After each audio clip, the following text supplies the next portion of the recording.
Oh, hey, how y'all doing?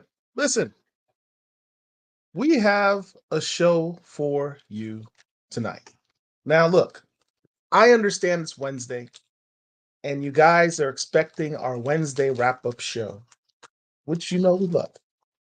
However, we have something kind of special for you tonight. Um, we're going to have a creator who has written things like The Search for Sadaqua, Little Rock Files,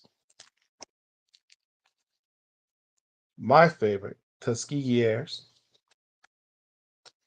He's been included in the mega anthology, Noir is the New Black. He is a graduate of the Milestone Initiative and has even done a story in DC Power 2024. This is a real talented brother. I had the opportunity to meet him in person several weeks ago up in New York at the Schomburg. Incredibly talented brother. You all know him well. Requires no introduction, Mr. Greg Burnham. What's up? What up, dude? How's it going? It's good to see you again, man. Yeah, definitely, man. We had good times in New York, man. That was a great experience. Yeah, I wish they need to go ahead and make that day like 3 or 4 Right, right. 4 days. We need a full weekend of that. That's amazing. What was also amazing was the after show. The after show at Oh, Bulletproof was even better better than yeah, Schomburg. yeah, it was crazy, man. Like just getting to chop it up and being, in the place with the right people. It was great. All right. So what's up in the chat? We got Head Ninja, Frustrated Fans, Gordon. What's up? Frustrated Fans on time. Look at that. It's incredible. All right. So tell us who you are. I mean, you just did. Uh, writer, publisher, indie publisher. I write children's books as well. Right. Co-host of Atlantic Comic Con, which is coming, it's rapidly approaching. Um, so yeah, a little bit of all of that. I'm a father. I used to coach like youth sports, a lot of basketball out in the Atlanta area. Yeah. Uh, until my like the Comic Con travel got too crazy. Right. So at that point, it's been I had to decide. It was weird because it's my favorite thing to do. Like, but it's one of those things where I feel like if I can't go like 100% on it, then I don't need to be doing it because I don't want to cheat or shortchange any kids. Go hard or go home. Right. So here's the thing. Um, you're a dope writer. I mean, you know this, but one of the things I'm going to touch upon is what makes you just such a dope writer. I mean, we interview a lot of people that say that they're good writers and what have you, but getting into why you're a good writer is important. The one of the things that's interesting here's these books. These are books in my collection right here. Ones I was just talking about, and it strikes me when you say you're a father, you're a coach, you know, you write children's books. You know what I see when I hear all of that is that you're someone who likes to teach, to educate, Yeah. to mentor, to lead. And that comes across in your writing because in each one of these stories, every single one of them, a consistent theme I see in all of it is some educational component, whether it be about history or politics or culture. You've always got some type of lesson of some manner of as KRS-One used to say, edutainment, I was just thinking, right? In, that- in in your writing. yeah, Literally every one of these, I can point to something that's got something educational in it. yeah, And I love that, man. I mean, and particularly from a black lens, because it's always something about us and our culture that you have something to say about. And Mm-hmm. it's not one of those things where it's all preachy or hits you over the head. It's real subtle. Is that something that's intentional? Is that something that you've always done? Yeah, absolutely intentional. To be able to like drop like these nuggets, without it coming off as, like I'm trying to teach you or anything. You said KRS-One, and he's one of like the dudes that kind of raised me. Him, Big Daddy Kane, Ice Right, Cube. Where it's like, like with them, it was always like you have to be dope before anything, right? right. So they're dope, but then they're dropping all this information in. Like I'm listening to Long Live the Kane. That's probably some of these people, some of our viewers. They're probably like, That's before their time, what the man. hell are But they talking I about? But feel you. yeah. But I'm sitting there with a dictionary while I'm going through that, and like, these dudes was like dropping. So that's always been kind of my thing. I'm an HBCU guy, Grambling. Um, so it was always part of it is like sometimes the stuff just kind of finds its way into the story. It's not like it wasn't my intention to drop certain things, but overall it's like, yeah, like I like to be enlightening where where it's art and there's a purpose to it. It's not just me writing something to make some money. So I Right. can. And it's funny, those the MCs you said that influenced you. What's most notable about all of them? They're all storytellers, Mm, right? Those are some of the illest storytellers that are out there. They'll just create visual images in your mind with just their rhymes. yeah, with the And that's yeah, what you do with, I mean, look, comic books is a visual medium, but the story that you tell is a whole thing in and of itself. And I appreciate that, man. I really dig your writing, like straight up. yeah, thank you. Um, but let's go through some of these books, and you can tell me a little bit about each of them. All right. All right. So I gotta be honest with you. Of all of them, this is my favorite. This is my personal favorite for a number of reasons. Tuskegee Airs. I'm the type of dude that grew up with. I've always been fascinated with aviation, particularly like military aviation. I grew up on Black Sheep Squadron as a kid, or Mm, watching Battlestar Galactica, mm-hmm. or Star Wars, or um, Space Above and Beyond the '90s. I'm really dating myself and showing how much of a nerd I am. Um, but like all these military aviation things, and then Robotech was my favorite Japanese anime of all time. And you somehow took all of my favorite things and compacted it into one series, and then you put a black face on top of it. And Yeah, then my favorite heroes of World War II, the Tuskegee Airs, is like the main focus and theme of it. yeah. I mean, I you couldn't have done this any better, to be honest with you, to get my attention and my love. Um, tell us about this series. Yeah, got to shout out my bro Marcus Williams. We sat down. So Marcus and I, Marcus the visual, if people don't know his government name, uh, we've been working together for decades, and we come up with ideas like left and right. We were actually working on another idea at that time when we came up with Tuskegee Airs. And it was like right away. So imagine, because we got all these other things.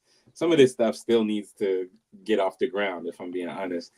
But this one was the one where it's like, wow, we're putting it together. It's all just falling together so seamlessly. Um, all the elements. It started off. I was doing a book signing for like a children's book that we did, and an older gentleman, he comes up and he's looking at the table. He's a little bit grumpy, and Marcus has all this fantastic art, and he was like, "Where's the aviation stuff? Like, nobody teaching these kids about our history as aviators and all this. Right. And it just like it just spilled. Like Marcus was like, man, I've been thinking about drawing some young Tuskegee Airmen, because at the time he was doing like young heroes, and he was taking like all the black and mostly black, but also other like indigenous characters from DC, Marvel. He was making them little kids, super Right. cool. So he was like, I've been thinking about doing a young Tuskegee Airman, and I was like, dude, we should put that in the future. And he was like, and add mechs. It was like all this stuff is coming to us while we're sitting at the table. And so we literally, it was, you know, both of us were single fathers. I had two, and he had two. And it fell right the week before Thanksgiving. So the kids are out of school and all that stuff. So like I sent, my daughter went to her grandmother's house. His kids went to their grandmother's house, and we was like, he came to my crib. My son was there, but he playing games or whatever, and it was just like little kids. You know, Marcus sitting on the floor like sketching, and I'm like typing stuff, and then I stop and go play a little Grand Theft Auto, and then type some more. So that's how we came up with it, man. It was like really, really organic. And back then, what we would do anytime we would have an idea, we would like Marcus would sketch something up, and then we'll drop it on Facebook, and just to see what the reaction would be. And when he dropped that first image, and people just went crazy, um, just went crazy, like all over, like our Facebook followers group started growing quickly. It was just Right. nuts. Um, Well, so this yeah, came out what 2016, right? so the first book actually, it's been so long. I think it was 17.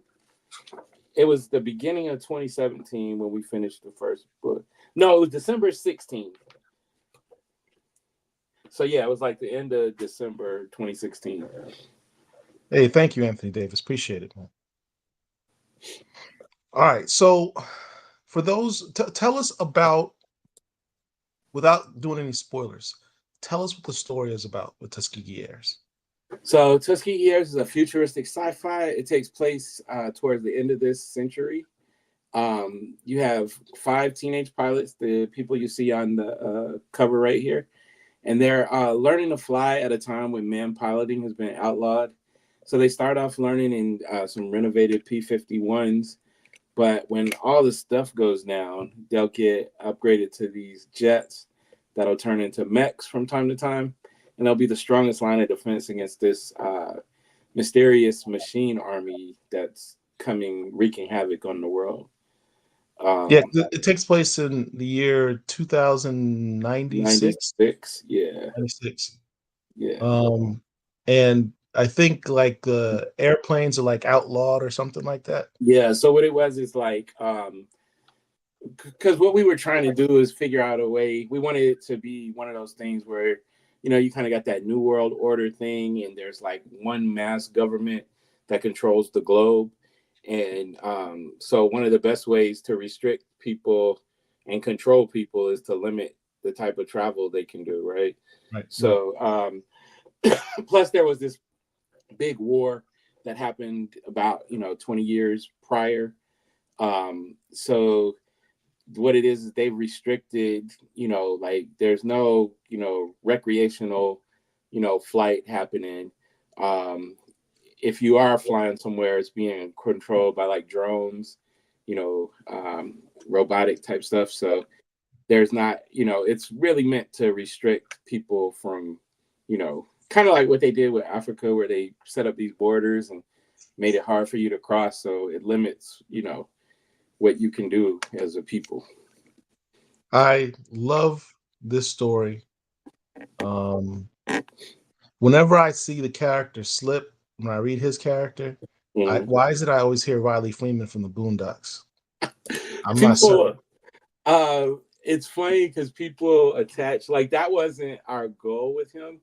we did want somebody as kind of like a comic relief, Yeah, but there's comedy, all throughout, like little subtle stuff. But he's kind of that guy that people can like laugh with and laugh at.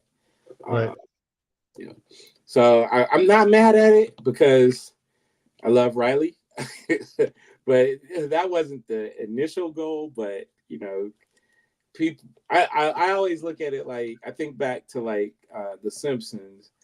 When The Simpsons was created, Bart was like the main character, and the way they wrote Homer, and Homer became the guy. So it's like once you put him out, you can't really control what the fans, you know, who they gravitate to. So the cool thing though is that we have like different fans gravitate to different characters like all the time. So I love how the story kind of starts out as a bit of a mystery because they think they're part of one group and it turns into another group. And then mhm. when they're on this other mission with this other group, then it's kind of like, wait, what was the purpose of all this? And who's this chick? And like, I Right. mean, and then it just you don't reveal everything in the first. It establishes world building the way you wrote this because you don't really get any exposition as to how the world is set up. You're kind Mhm. of revealing it as you go Yeah, along. yeah. The more you read, the more you're learning little bits about their world, and it Mhm. intrigues you and makes you want to like, well, what's that all about? And then you reveal a little bit more, and then makes you go down the rabbit hole constantly. I love this book, man. I love this series. And I That know, was I know intentional as well. I want like I say we wanted to like just drop you into the world, and then you're gonna start figuring stuff out. At the same time our characters are. So that was a choice to like tell the story that way. I'm our, happy our with. our producer Derek asked a question that I know you don't like hearing, but I'm gonna ask it because everyone's gonna ask this damn question because it comes up in our spot every time somebody posts this book on our Facebook page. That's the first thing someone says. When is gonna be The another? next When's gonna be more Tuskegee years? And I know you hate this question. I asked you this question in New York, and you looked at me like, "Damn, I like asking this question." I don't hate the question. I feel like I'll laugh it off, but I kind of feel bad because I feel like we should have a lot more, especially with the amount of like fandom that we have, like worldwide. So, the thing is, when you're self-publishing and you're trying to do this thing to where it doesn't get hijacked, Yeah, it's it can be tough, and we got to do other stuff to keep the lights on, feed these children.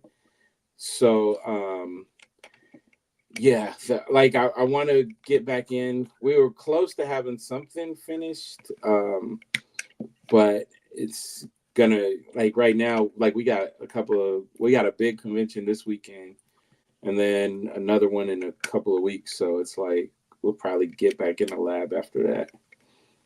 if it's all possible, man, I hope and pray you guys can get an animation deal out of this because this, as like a cartoon animated feature or anime, would be sick. Absolutely, this thing is made, especially with Marcus the visual style. This Mhm. is made to be animated, man. This is Yeah, made to be animated. definitely. Yeah, that is the goal. We've had some. I don't want to say near misses. We've had some really deep, like we were in deep discussions, and different things happen. Hollywood is an interesting place. So right now we're not opposed to trying to, like trying to figure out how to raise this money ourselves. Because it's tough, man. Like, I don't want to go into all of it, but there's a lot of stuff happening, and there's a like pitch deals, that turn into options. Like a lot of options end up not going anywhere. Um, we had a couple of times where we were going to be going straight to production, Right. but money came. One time it was money. One time it was like some shady backdoor type stuff happening. So, you know, but that is the goal, is to, get this stuff animated. I hope there's a Kickstarter or something we can get going for you to help this thing get going. Cause God, I can't say it enough, man. I'm fanboying here, and I know I can't because I'm trying to interview you, but I Dude, really love the series, bro. I really love the series. I can't tell you I enough. fanboy over the series, man, if we're being honest. So don't feel bad. All Like right. I said, Well, let me have Derek move us to our next book before I completely make myself look more embarrassed than I actually am. All right. So yeah, man. So you were a part of the Milestone Initiative. Anybody who's been in this space long enough and heard me rattle off about things know how big a fan of the Milestone universe that I am. It's something that's near and dear to my heart, and you're a part of that initiative. Tell us about that experience. How did you get into the initiative? What was the experience like?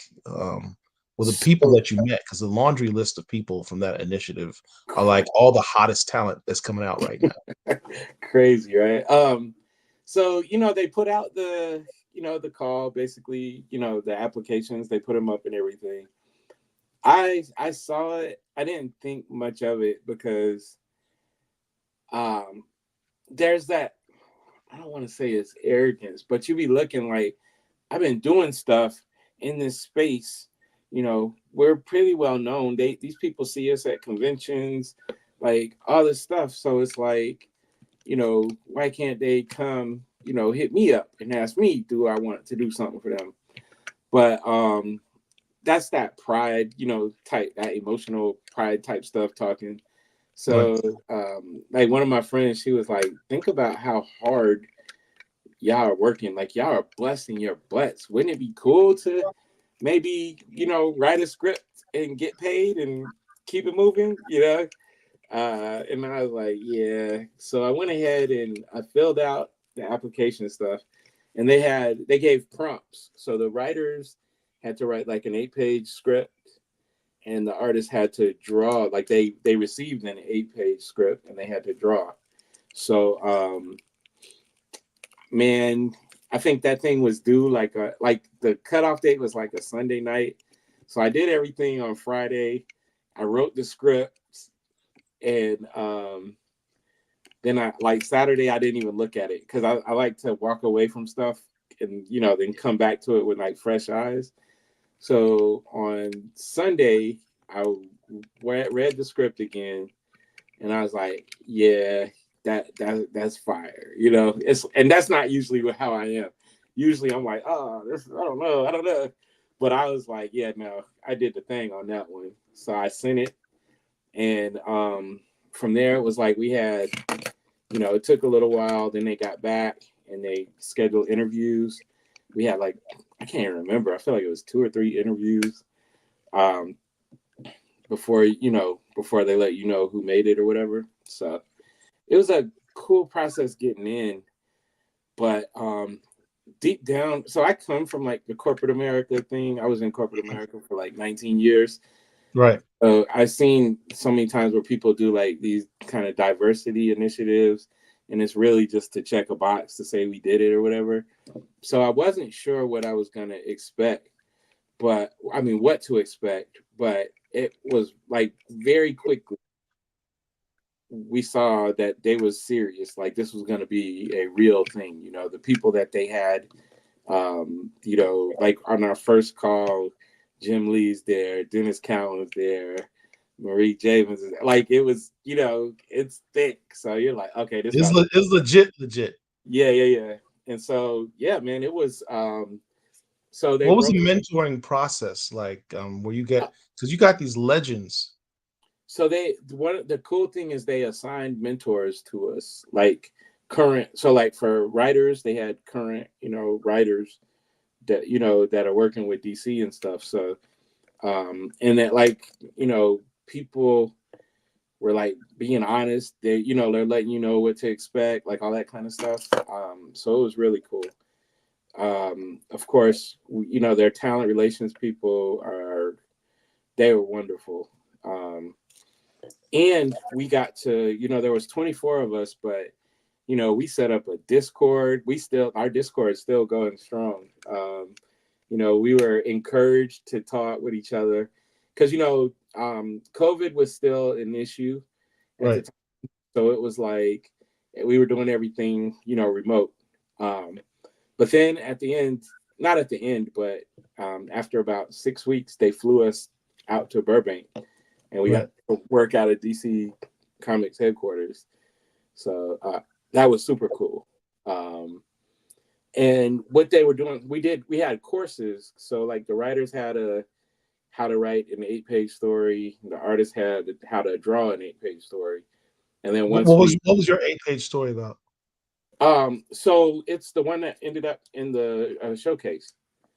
Was that everyone's experience that whatever their 8-page story was the one that was going to end up in the showcase, or just Well, yours? no, so the script that we did for like to get in, that was like washed away once you got in. There was you're not working on that. So from there they did what it seems like their normal from the stuff that I've worked on. They'll be like, give us 3 pitches, and then we'll all get together and decide which one we want to do. Yeah. So that was how it was. So I our am kind of curious about what you pitched to get into the program. Was it a story that was set in DC or Milestone, or was it something no, original? no. So they gave us they gave us like prompt. It was loose, but it was prompts. And I know I can share this because it was basically public, but it was like Icon and Rocket go to dinner. They're at dinner.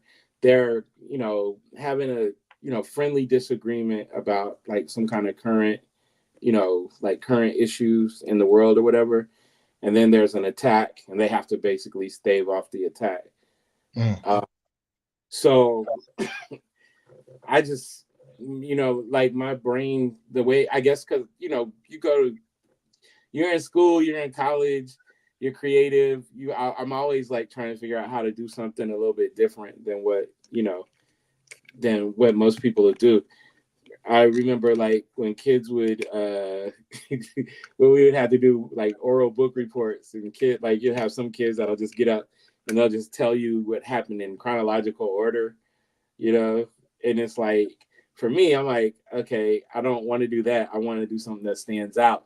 So I took their prompts, but I twisted them the way that I wanted to use them, to create like the outcome, the way I wanted to. So um, it was pretty cool.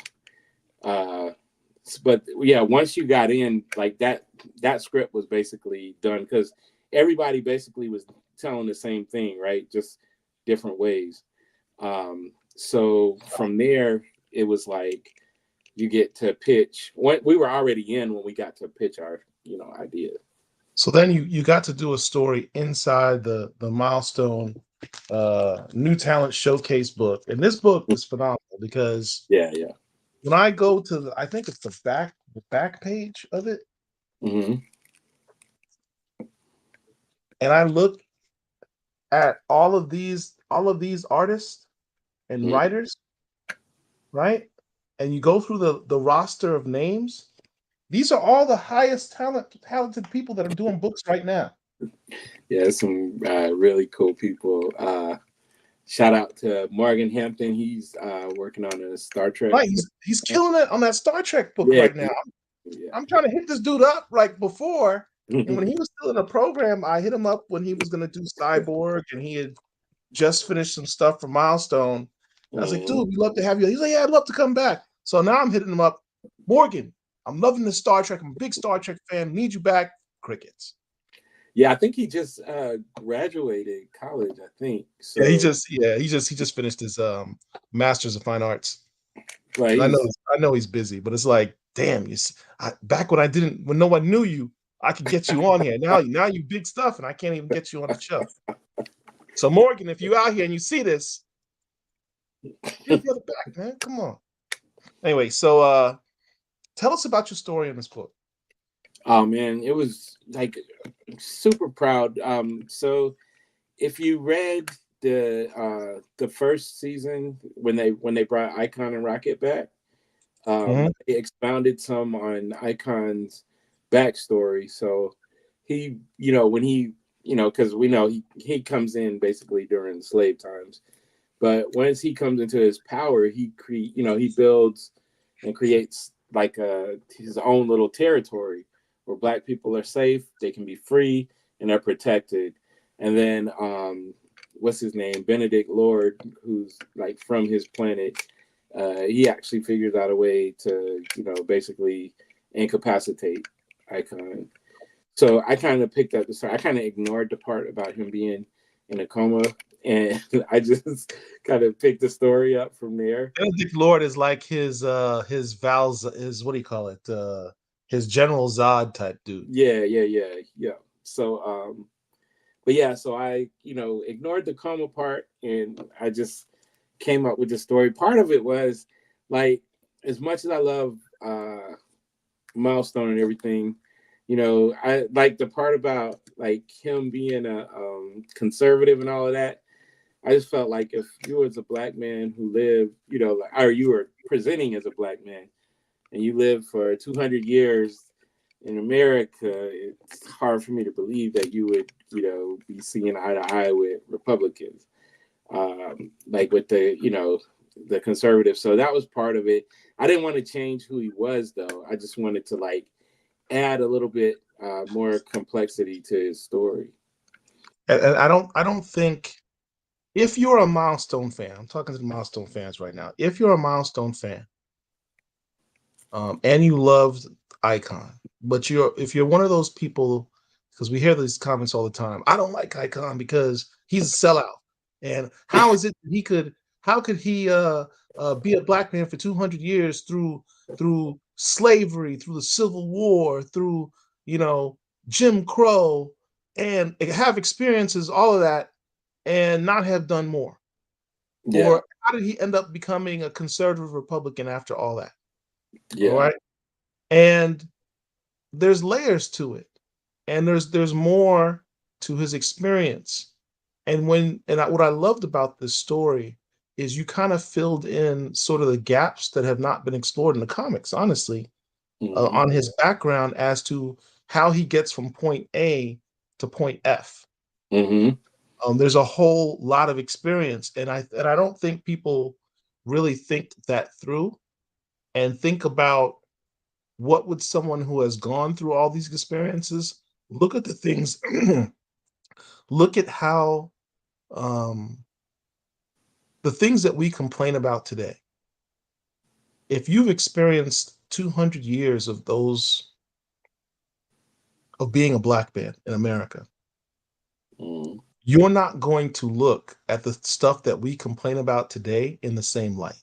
Right, right, Right? You're not going to look at the world in the same light. The things that we quibble about, he's like, "Are you serious?" right. And, and that was part, like, so, as somebody who's, like, I've talked and walked with civil rights leaders, and um I always wondered why it's like, you see it a lot when they're young, they're like full of fire. Right. And, as they get older, a lot of times we see that fire leaving. But like we think about think about some of the people that walked with Martin Luther King, and, how many people were murdered, like killed, or they found ways to, knock us off our square. So it's definitely a nuanced conversation. I was coming out of the pandemic, and I didn't like, when people were protesting and they were saying we are not our grandfathers and like all that kind of stuff. And I'm like, you're right. We're not close to as tough as they were. I feel like it's, so I had all these things going in my head that I wanted to try to wrap into this small story. But just to show, the page you have up, I was just in New Orleans last weekend, and, this brother like he bought the book and read the story, and he came back and he's like, "Man, you put the levee bombings in, cause like in Right. 19." I understand. I never heard of this until I read the story. Yeah, yeah. So you remember during Katrina when people were saying that they bombed the levees and everything, Right. and everybody was acting crazy, like, no, they would never do that. They've done it like 3 or 4 times, Wow. and they used to, like, in this, they're not shy about it. It's like we're bombing it so we can save the affluent areas and flood, the bad area, like, bad on their terms. This is this So is this is that edutainment stuff that I appreciate yeah, about your writing, just man. yeah. So that was like, it, and like I said, it just was coming to me when I was coming up with this idea, because they told us pitch. They wanted us to pitch a team up, pitch a solo story, and then pitch some just one that you just want to do. And this was the one where it's like I just wanted to do it. Look So what Keija Sakuma says. Most of us don't do our research on our ancestors nearly as much as we should. I get it because we're going through our own issues now, but still we should research. Absolutely. Absolutely. and that this is like the perfect example. Not trying to be preachy or anything, but I know my elders always screamed out, if you don't know your history, you're doomed to repeat it. And since we didn't know our history, when somebody like I was doing a lot of stuff in Atlanta because we had a lot of people migrate from New Orleans after Katrina. And like I'm sitting with people who are like, no, we heard the bombs going off. That levee didn't damage because of flooding. We heard the bombs going. But Right. since we don't know, you hear somebody say, oh, they bombed the levee. You're like, man, they wouldn't do that. This is America. They wouldn't. And it's just simply from not knowing. Like, if you know the history, then it's, look, see, both saying it. They've done Well, it. pigs in the house. Yeah. So I was just dropping stuff, and like I was like, my mind state was, I'm not gonna ask for permission. I'll just apologize if they say, "Nah, we don't want this in the book" or something. You know what I Right, mean? right. So, but they loved it, man. They were like, really excited about the story. Like they really put like batteries in my back to rock it out. I love the fact that you're willing to take risk. We had interviewed Reggie Hudlin and Hmm. talked about one of his experience in writing a story for Icon and Rocket. And one of the things he's most proud of, and the thing he wrote that he didn't think was going to get in the book, he thought he was going to get overridden, was the scene where um, they had the uprising at the plantation, and he cut off the head of Jefferson Davis, and he's holding up the Hmm. head with the plantation burning behind him. He's like, I love that scene. I love writing that scene. Yeah. It was so cathartic, and I didn't think they were going to put it in the book, and I'm so happy it made it in there. Yeah. I love the fact that you took risks. There's this other thing that I wanted to share. Um, Ask you about your very first panel in the story, and in here it says this Richmond, Virginia, 1863. This is right before the Civil War. And Hmm. if you read the Icon and Rocket series, you know that there's a flashback that Hudlin did, which kind of explains why he wasn't using his powers all along, because he wasn't fully superpowered yet. Hmm. It took his powers grew over time. Yep. He wasn't aging like a normal human. He healed better than a normal human, but he couldn't fly and have all the superpowers and all that stuff. His powers grew with time. But the thing you put here, Hmm. there I sat, mortally wounded and spiritually broken. Everything I had worked for, the free territory, everything I had worked for. So he was clearly working on trying to help his people in the community, Hmm. right? Yep. Um, the people all gone. When Benedict Lord defeated me, he quelled our entire movement, right? He is referencing the other black people in the area, and he's including himself with that. Hmm. So the reason I bring this up, this debate that we sometimes have on this page, is Icon really a black man because he's really an alien, right? Right. Is the argument. It's kind of like the Superman argument. Is Superman really a human being because he's really an alien he's a Kryptonian? Hmm. But the thing is, unlike Superman, Icon had the experience of living through our experience for over 200 years, you know? And if that doesn't make you, and through the worst times of our experience, um, So his perspective, I think, is really changed. But I love the fact that you had him say "our" because it acknowledges that he does consider himself a black man. Yeah, yeah, Is that that intentional? yeah, definitely intentional. Um, because like I put myself in his, like shoes. Like if I was him, I know what I would be on. You know what I mean? So I just wanted, not necessarily, it wasn't like a goal to be like, okay, I want to make people like him more. It was like, I just wanted to do what the character, what I feel like him, him as a character would actually do. And I understand why they made him the way they did in the 90s, because the juxtaposition between him and Rocket, it's like teaching and learning there, all the way through, like a lot of them growing and building together. So I understood it. I just was like, it's 2000, I think it was what, 2023 at the time, 2022, whatever. uh that's crazy, 23. um I just wanted to like kind of bring it up to date. And I also like, he's the, this superpower, like the most powerful person in, the Milestone universe. I want him to be cool.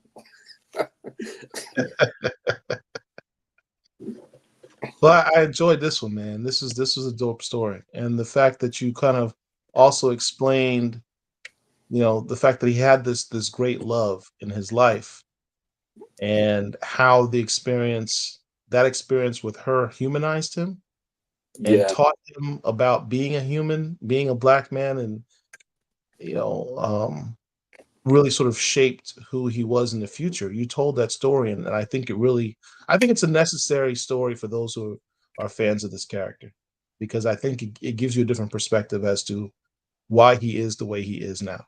Hmm. Yeah, I wanted to. I also, I had like, some people have picked up on it. Like some of like the women that have read it. Like, it was also kind of like an ode. So I named the character Jackie, Mhm. um, and I got that name from Jackie Orms, which is like the first Oh, black, yeah, yeah, female cartoonist, on record or whatever. So it's like I wanted to pay a little bit of homage to her. I definitely wanted to kind of make an ode to the black women who throughout our time, through chattel slavery all the way through, they've always, sometimes I don't know why, but they always are there to build us, pick us up, like, give us like the encouragement. So I thought about my mom, my sister, like some of my female friends who've always been like, whenever you're down, because he's down at his lowest when he meets her, and she like, for no, like, she's not gaining anything necessarily, but she helps him and she enhances him. She teaches him how to read, and like teaches him about like better foods and stuff like that. So it was like, that was huge.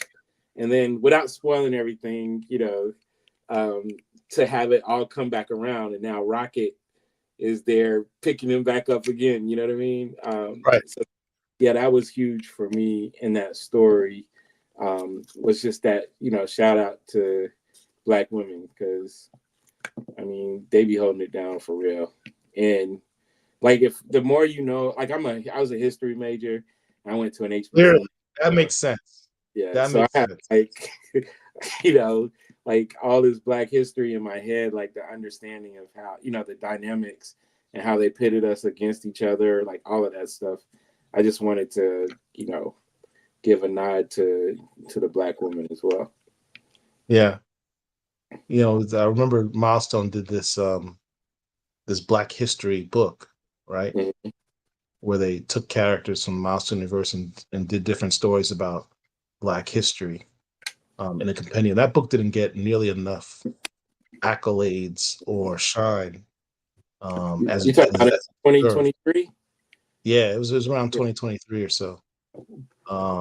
It was delayed. I think that put a damper on it, Yeah. but it was an important book, and you would have been the perfect writer on that book, man. Yeah, I was right at the end. It's funny because um in California, I was talking to the editor. She was telling me about the book, when it happened, but they had already tabbed all their writers and artists for it and Right. everything. Yeah. I know Hudlin and Cowan were really excited about that book too. Yeah. So let's check out your next one, man. What you got? What's next on the agenda, Mr. Producer? Uh, DJ Wizard. All the right. search for Sadaka. The search for Sadiqa. Now, I was calling this Sadiqa for a long time until New York, and you're like, nah, nah, nah. It's Sadiqa. Sadiqa. Yeah. This Um, was a good book too. thank you. Um, Another history lesson um, about a dark chapter in the history, Tulsa massacre kind of aside. Tell us about this book. Yeah, I love it. So it's a historical action adventure. Takes place in the 1920s. You see Sadaka here. She's 13 years old, and she's going to flee Tulsa, Oklahoma after the Black Wall Street massacre. She goes on this quest across the Southwest United States, looking for like a mythological tribe of female warriors that she thinks she comes from. She's It's actually based on existing mythology. Mhm. So, I love that part, but she's basically on her travels. She's gonna end up becoming a hero to like different people she comes across, um, as well as she's gonna keep learning more about her power, kind of growing into excuse me, growing into the hero that she's gonna end up being. So I'm super happy. We're working on issue 2, which is like the third book. Okay, Because I started with 0 because I was being right. real quick, real creative. I was about to ask you about that because you know when I saw you earlier, I bought the 2 issues. I didn't see any others. I was trying to buy everything I didn't have, hmm and I only had 0 and 1. So that was my question: is there was more? But Yeah, yeah, we're so Ashley Taya, who's on the back of this milestone book, Taya uh-huh. Ankam and her twin sister Tahila, they are they've taken over for the art, and they're cranking right now. So hopefully by we definitely should have it by Atlantic Comic Con, but I'm trying to have it a little bit earlier than that, if I'm being honest. Yeah, yeah. You need to have that at the con because I'm gonna be there and I'm gonna need this story to continue. I'm gonna need a signed copy. I'm with it. Um, I actually bought, if you recall, I don't know if you remember, but I actually bought a set of this book for my daughter too because I was pretty excited by it. Yeah, yeah. And that's what we want. Like, so with Sadaka and Tuskegee Airs, it's like we want to do it in a way to where like adults, like people, older people still dig it, but also where like the young ones can process it because they be we need more stories for them, Yes. that they can be proud of, like that they can like learn from, but also just the like I always put myself back in, my 12-year-old self, and it was like, man, I wish we would have had Tuskegee years when I was a kid. Like I wish we would have had Crescent City Monsters, like some it's not unaware by like some of these things, where it's like it's really black people doing it and it's, stuff that you can be proud of, you know what I'm saying? Yeah, I mean, my man, Rich, my partners here at Black Comic Lords, made this post recently where he talked about, make comics fun again. You know, he's always talking about it's about the stories. At the end Mm, of the day, you got to have dope stories, not about any particular agenda or, trying to put this or that in the book. Just tell the dope story and everything yeah. else will flow And it primarily. that's really what it is. Like remember I said, like, you know, make it dope. You can do all kinds of stuff, but uh you just have stories that people can get wrapped into, that they get attached to, and they want to keep rocking with it. Yeah, and that's what I love about your writing. That was the first thing I said, man, is you suck your reader in with the way that you write, your style, man, and I appreciate that. Thank you. Let's go to our next book.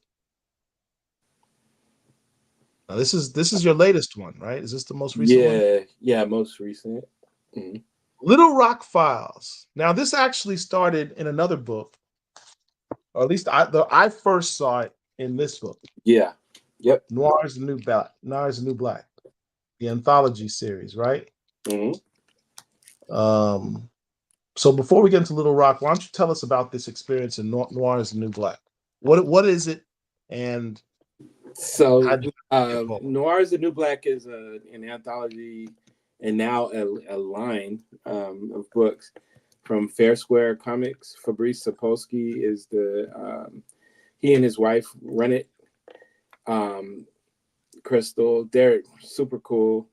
And he hit me up. He was like, "Hey, man," because I think the first time we met, we were tabling next to each other in Boston, and we were both like killing, me, him, and Marcus. Like we were killing, and so we had like a bond. It was like a happy bond, and then we just kind of stayed in touch. But Fabrice is super cool, and he hit me up. He was like, "Hey, I'm doing this anthology with all Black creators."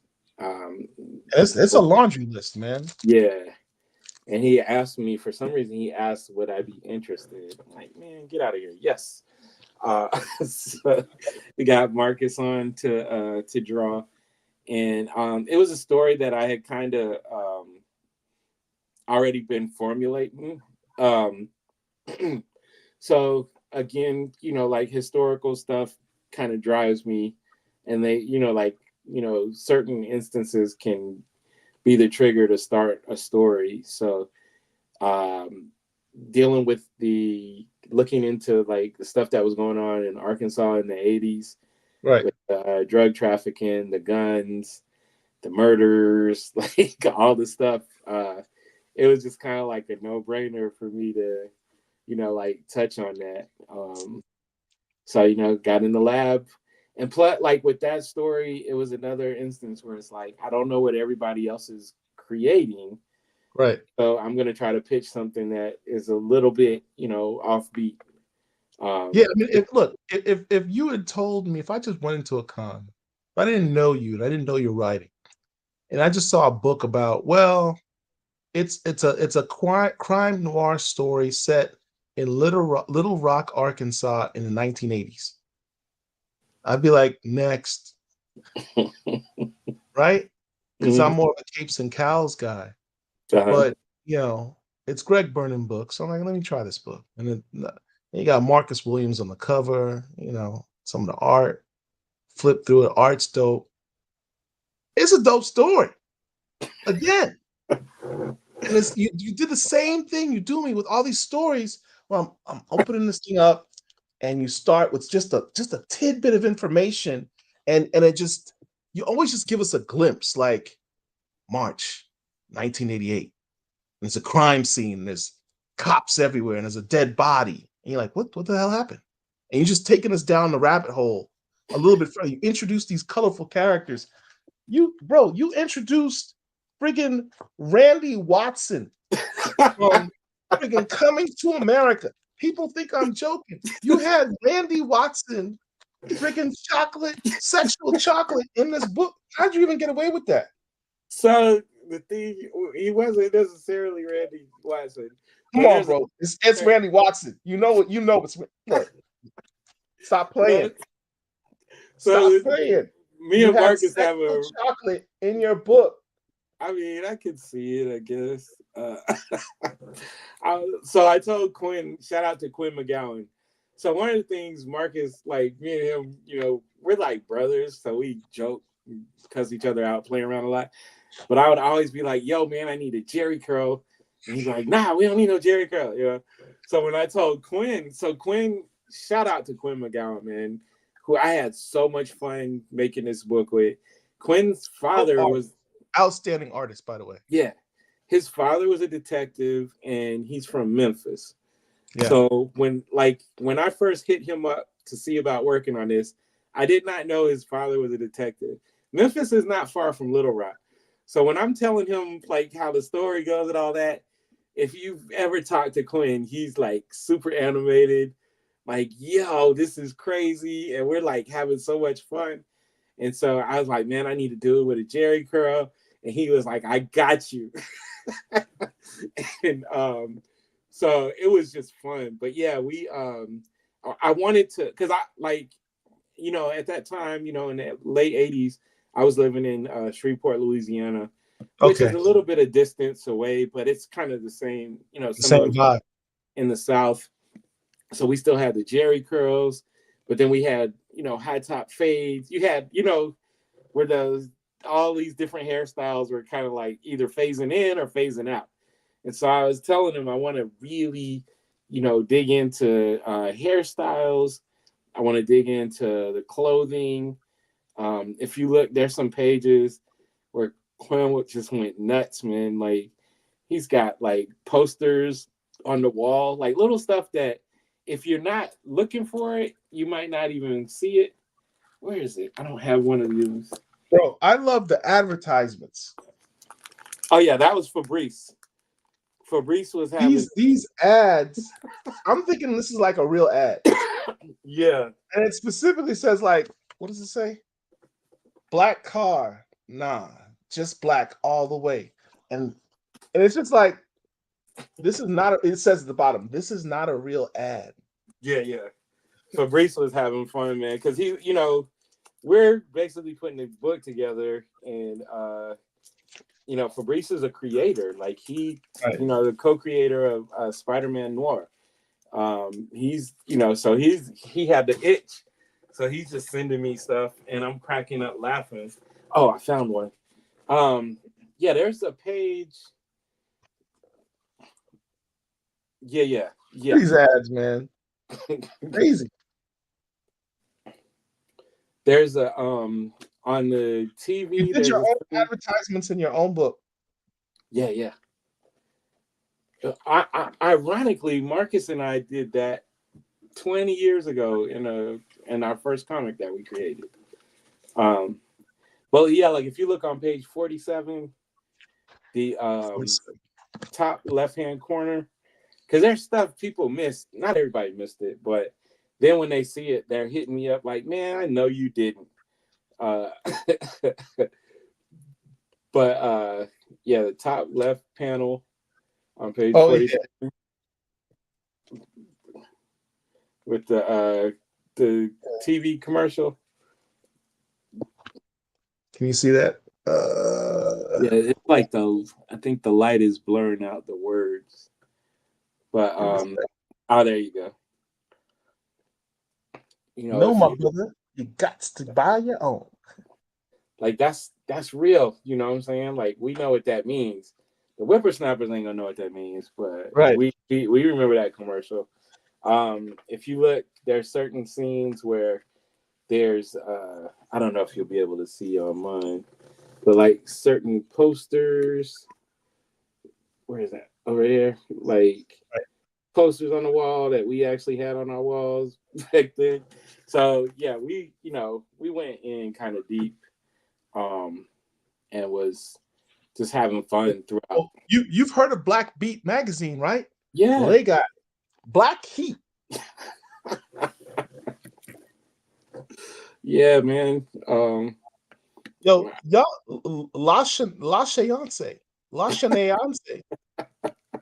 Y'all need to do an entire book of just these ads. I'm with it. This was entertaining. These ads were great because it's also world building, right? Because especially if you grew up in the 80s, you remember seeing stuff like this. You're familiar with the culture, and you're like, it helps with the immersion and the putting you back into that time period. We talk about the hairstyles, and we had Jerry curls, but you also had the damn. I forgot the name that we gave this back in the day. We call it a shag where I was from. The shag, right. The shag haircut. We got the women with mushroom Caesar with the waves, but then you got the Jerry curl in the back. Yeah. Oh my I mean, We like I said, it was so fun. I was like, me and Quinn, we would be on the phone for like 3 hours, and I'd be like, man, I think probably got to go do some adulting because we're just in here cracking up, laughing, and having a good time. But it was, it was the story, the beginning that I wanted to tell. We're gonna get back to cranking on the next issue towards the end of this year. So That's what's up. And it's a dope story too, man. It's a great crime thriller. Owsley is cool, like Shaft cool. Um, and you drop little tidbits of history mhm. in there as well. The reference to Governor Clinton's brother, and you know, trafficking deals and all types of just stuff. It was just Yeah. God. You're just a great writer, man.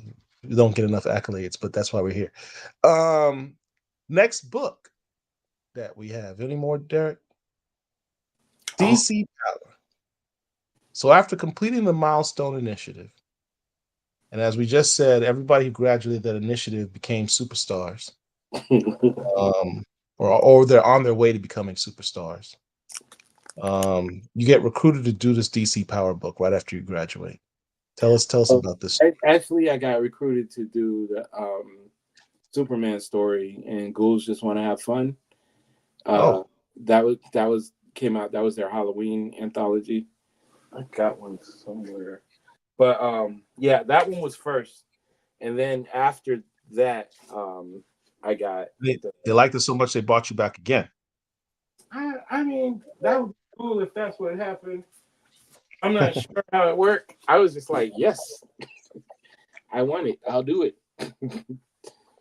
So yeah, so but the Halloween thing went really well. I didn't know how many people.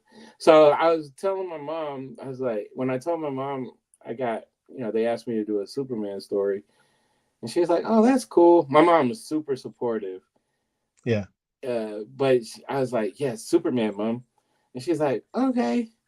I think she wasn't grasping it right away, right. and then But she your was mom knows Superman. She's not going to yeah, know Icon, but she'll yeah, know Superman. yeah, she knows Superman, but I just don't think she was grasping, the weight of the situation. Significance. And so, but when it kicked, she was like, "Wait, you mean Superman?" I was like, "Yeah," and I was like, "The first white character that I'm going to write is Superman. Isn't that interesting?" And she cracked up. But yeah, that one was cool. Um, and then yeah, it was like right after that came out, they hit me up to do DC Power. Shout out Marquise, who was the editor on that one. Yeah, Marquise is the super. Every interview I do with someone who's done stuff for DC brings Mhm. up his name. Yeah. Um, he's low key responsible for this, for lack of better term, Black Renaissance at DC Comics. Um, in terms of bringing in a lot of talent, bringing out more Black characters, um, milestone. He's worked with all of this, Hmm. and every single creator who I've spoken to who's done stuff for DC has brought up his name as being someone who's been instrumental Yeah. in helping them do stuff. So, hey, if you Yeah. got the brother's number, tell him we want to interview him because I've been I'll, trying to get him for a minute. I'll see what I can do. He's one of those dudes where it's like you just want to see him keep rising because Exactly. We he's got complain all his the face. time. We Yeah. complain all the time. We need more of us in the editorial pool. Decision He's in making. a Yeah, very important position. We want to protect that brother. definitely. And it was funny because like during the initiative we all had different editors and everything, but like they would, Marquise was like, since he has that, you know all the knowledge of, Milestone, he's the one, like when they're, like if you're doing anything that goes outside of canon or whatever, it's like Marquise knows. So they'd all be like, man, hit Marquise up if you have questions. So Excuse me one second. My daughter's is she just came in because She's close to summer vacation, doesn't have a lot of stuff to do, and she's bored and she doesn't want to go to sleep. So I'm giving her Ah. your comics to go read. Here, I got these for you a few weeks ago. So uh, read that. Just stay quiet. Sorry, Daddy. All right, so let's go into the DC Power book. Mhm. So you did a story involving one of my favorite DC characters, Mr. Terrific, Yeah. who we anticipate is going to become a bigger name once the Superman movie James Gunn is coming out. I think he's going to be premiering that in that movie, and I think a lot more eyes will be on him. And he really is everything Batman is without all the baggage. Right. Think about it, right? Super Yeah. intelligent, martial artist, scientist guy, doesn't Athlete. have any superpowers. It's all about his brain. Yeah. No different than Batman. He's literally no different than Batman. He just doesn't have all the emotional backstory baggage. He has a little bit of baggage, but it's Look, not. he's got a chip on his shoulder, but not Yeah. baggage. Yeah. Yeah. Yeah. I think you would have a chip too if everyone kept calling you only the third The smartest man. third. Right. That would leave me a little angry too. So you guys got something to prove. But interestingly enough, this particular story isn't just about him. It's about this character sitting next to him, a district attorney by the name of Ray Thomas. Hmm. Tell us what this character is about and why it's so significant. So I wanted to like when they asked me to do it, I went and read like as much stuff as I could on Mr. Terrific.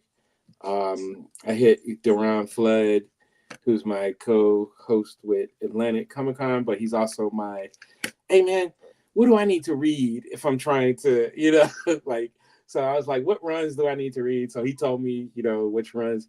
So again, it was like based off of what happened with DC Power 2023, those stories were kind of, I don't want to say heavy-handed, but they were, really about, civil rights and like it was, like so I think this year they wanted to kind of go away from like just tell, more just normal stories.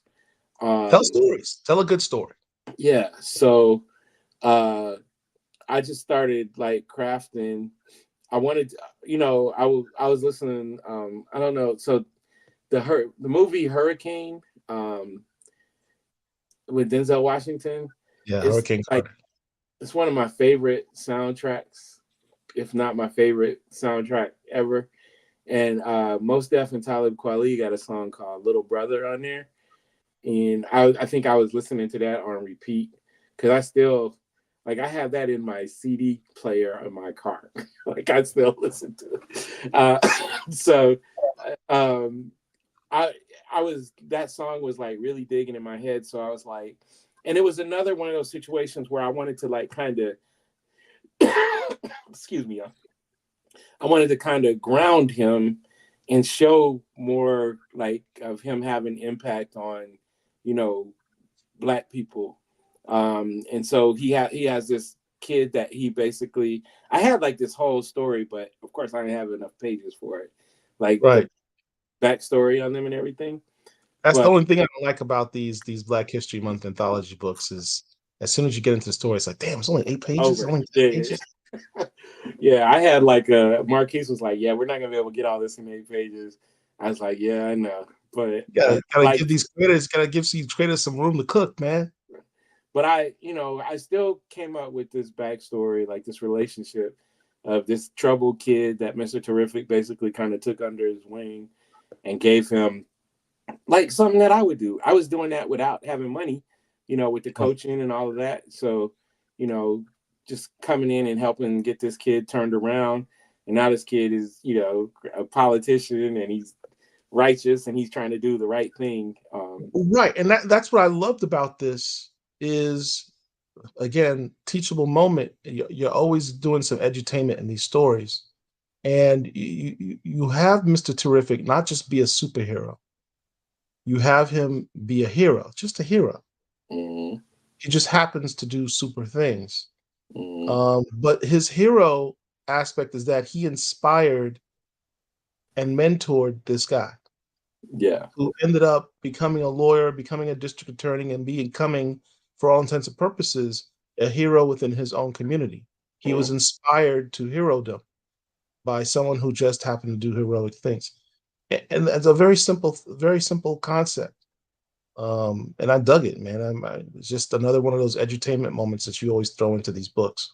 Yeah. And I so I was like part of my inspiration on that, like in Atlanta. I don't know if you've heard. I know locally it's a big thing, but this cop city that they're trying to build in Atlanta with basically this huge training facility that's gonna displace people. There's possible like toxic chemicals and stuff that are gonna be routed to certain, areas. People out here are like, it's people fighting, and I think some of them might be plants. I'm not gonna lie, but these people are out here, like, there's people out here that's fighting cops, and some people have been killed, like at some of these protests and stuff. Like, it's a real thing. So that was something that inspired me. But of course, and I think, Marquise, was like, that's a little too close to home. But if, let's say, they're building like a supermax, like we came up, we're like, what about like a supermax detention, center for, powered youth or something like that. So it kind of still feels the same, but that was like a huge inspiration for the story. It's like I get inspired by, sometimes it's history, sometimes it's, stuff that's happening, in your current day or whatever. It's like I build stories around it. That's wonderful, man. You always manage to get a little something in there for the readers that make them think and make it more than simply a story, a dope story, but something they can actually you have some meat on the bone, which I Mm-hmm. appreciate. Um, so what's the final thing we're going to talk about here, Doctor Wizard, our man in the chair? Oh, A little something you got coming up. yeah, yeah, yeah. Tell us about what this is.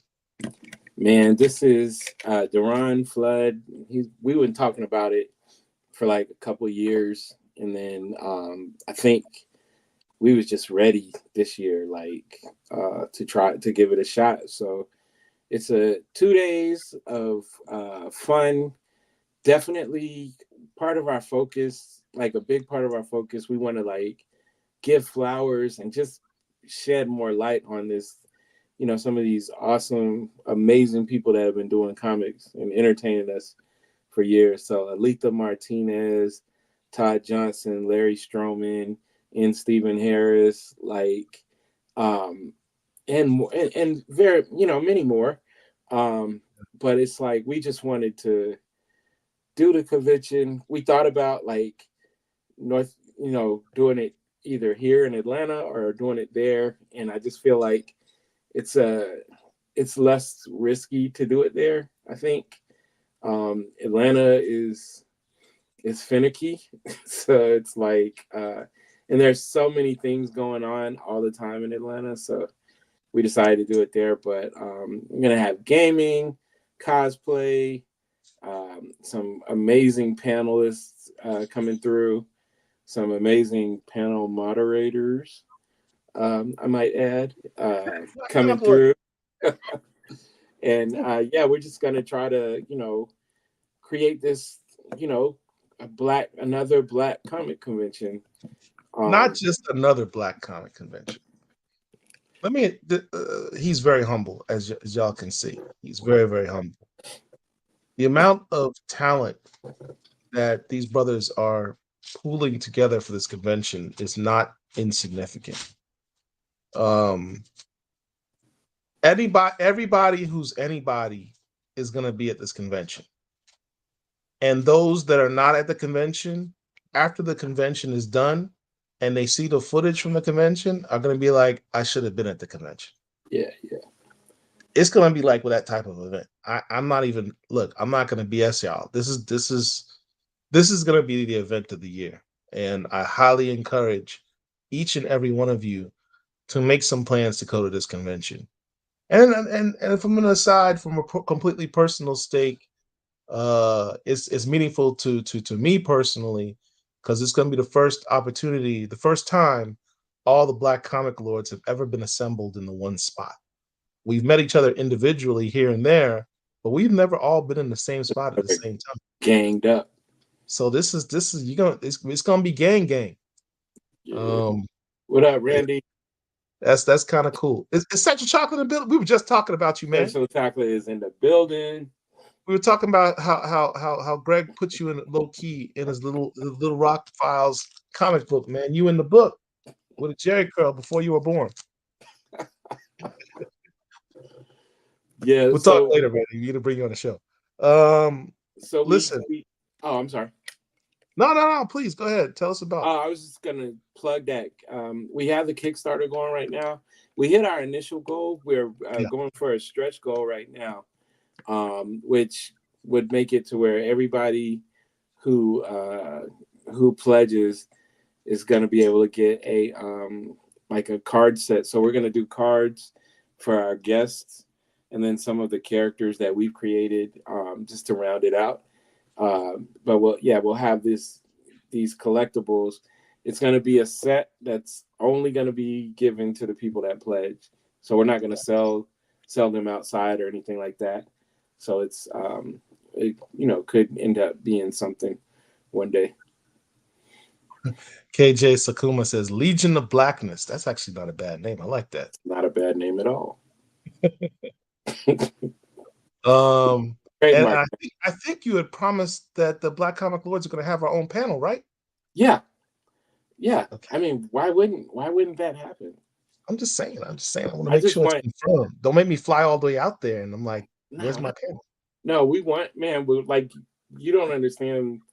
When we were talking, like before we announced anything, there was a lot of planning and stuff, and it was like, nah, we want y'all to be able. So part of it, like me as a guy who does a million conventions, I'll be at MomoCon this weekend in Atlanta. For anybody that's coming, we'll be at Brooklyn Comic Con in a couple of weeks. Somebody that does all these conventions, it's like I'm looking at it like I want people to be able to. I want to boost everybody else's profiles and boost your signal. Now, I mean, I know y'all got stuff on lock, but it's just the more people that can see you, it's better for everybody. So it's like we want, Absolutely. like I'm my biggest thing is making sure that the creators, the guests, everybody is having a good time, not just the fans and not just us.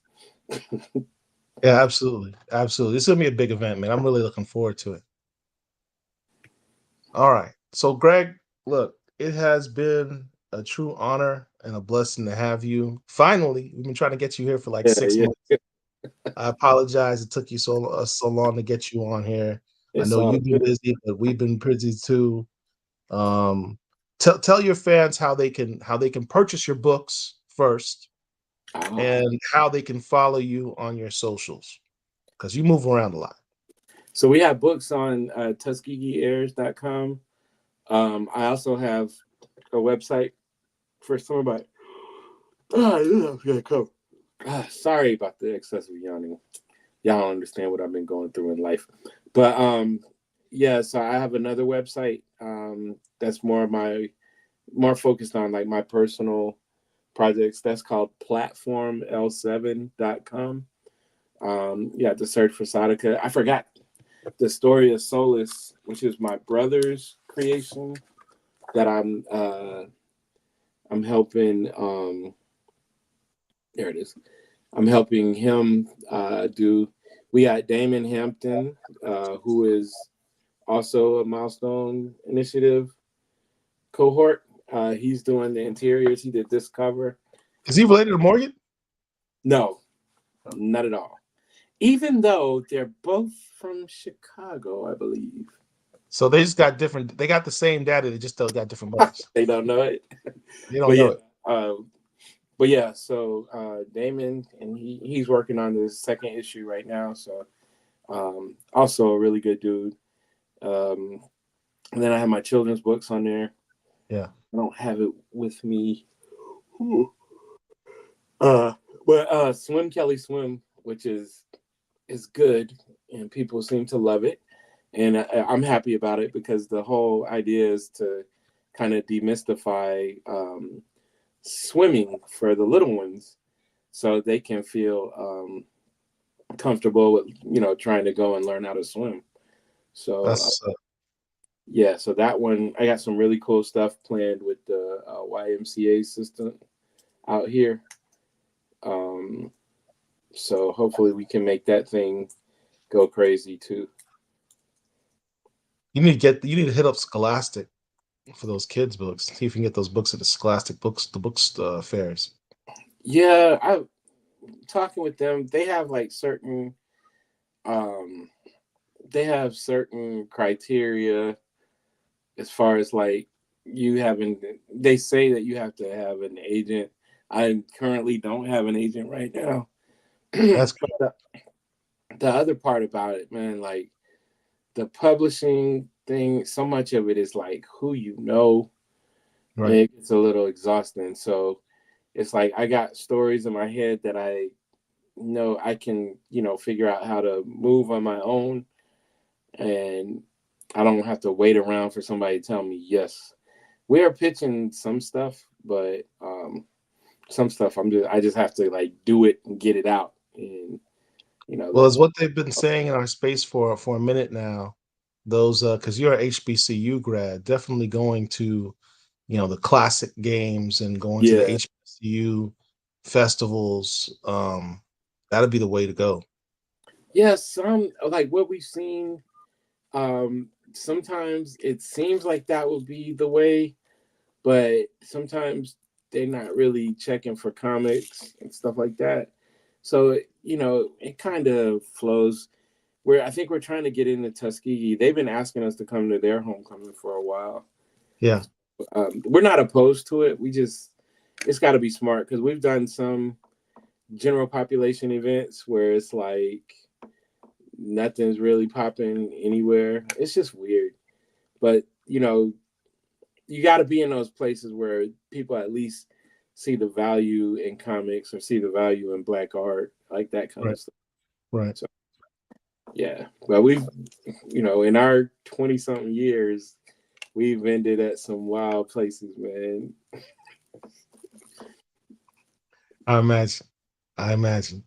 Greg, it's been a pleasure having you, man. We'll hope you have you back soon. You're invited here anytime. Did we do the Black Comic Lords thing when we did the roundtable with you? Did we give you that blessing thing? Yeah. And you did a weak one. I did. We're gonna redo it right now. Derek, let's bring him up because that last one was weak as hell, bro. It was. I think I was sleepy. No, you're sleepy now, but I need you to perk up for a second. Okay, you know the routine. Say your name and say I'm a Black Comic Lord with meaning from the soul. Yo, this is Greg. No, go ahead. Start again. Yo, this is Greg Burnham, and I am a Black Comic Lord. I can't keep my That's eyes. what's up. Did it. All right, man. Appreciate you, bro. Everyone who's watched us, appreciate you. Thank you for all the super chats you've given us. Thank you for your support. If you're new to the channel, please subscribe to our channel. Hit the like button. It's just right down there. It costs you nothing, but it helps us to keep the channel going, helps us to spread the word. Share the video if you dig what we've been doing. We've got a whole series on these interviews we're doing with these incredible creators. Check out our YouTube page. And until next time, appreciate you. Black Comic Lords, we got you.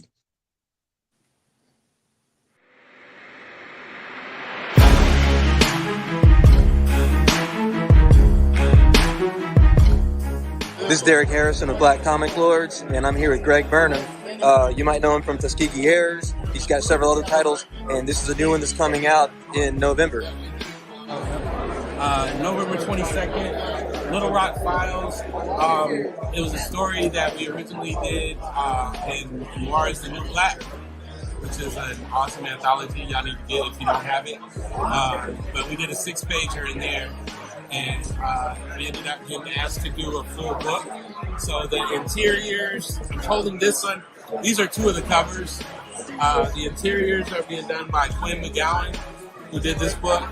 Who did this poster cover, and then Marcus Williams, my co-creator on Tuskegee Airs, he did the art for this cover, and we also put like our original 6 pages in the book, just so you can have everything that we've done so far. It's a 1980s noir detective story that takes place in Little Rock, Arkansas.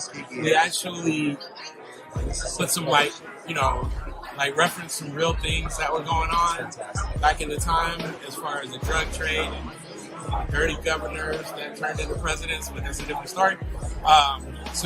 Check it out, November 22nd. It will be in comic shops. If your shop didn't order it originally, get in there and ask them to get you a copy. We're trying to do some really good stuff with this book, and we appreciate you.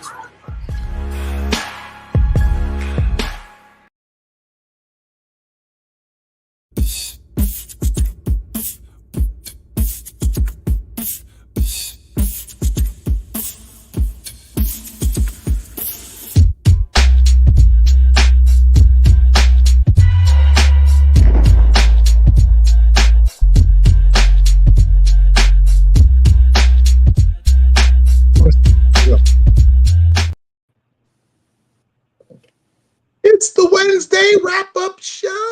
What's up? You thought we were done, but we're not. Round 2. And Richard's looking a little different. He looks like Greg Burnham. He does. Like he looks sleepier than usual too. He's sleepy just like Richard. Wait a minute. Right. There we go. We were just talking Rich. What up? He's got the black dashiki on too. Oh, that looks good. I like that one. Hold on, we'll put him in the spotlight for just a minute. What up? Look. What's going on, y'all? What's up, Rich? I don't know. Y'all tell me. Y'all start late. We have guests in the house, man. So don't we got company. It's late, bro. Rich gonna be rich, so it's too even late to even ask me that question. Come on, man. We got company in the building, man. I salute to you, Greg Burnham, but Rich gets. I can't say that. I'll try to be nice tonight. I'll try to be nice. If you Google when keeping it real goes wrong. No, I never had that issue. I never had that issue. I'm like Scarface. I always tell the truth, even when I lie. Oh, wow. How does that even work? What do you mean you always tell the truth even when you lie?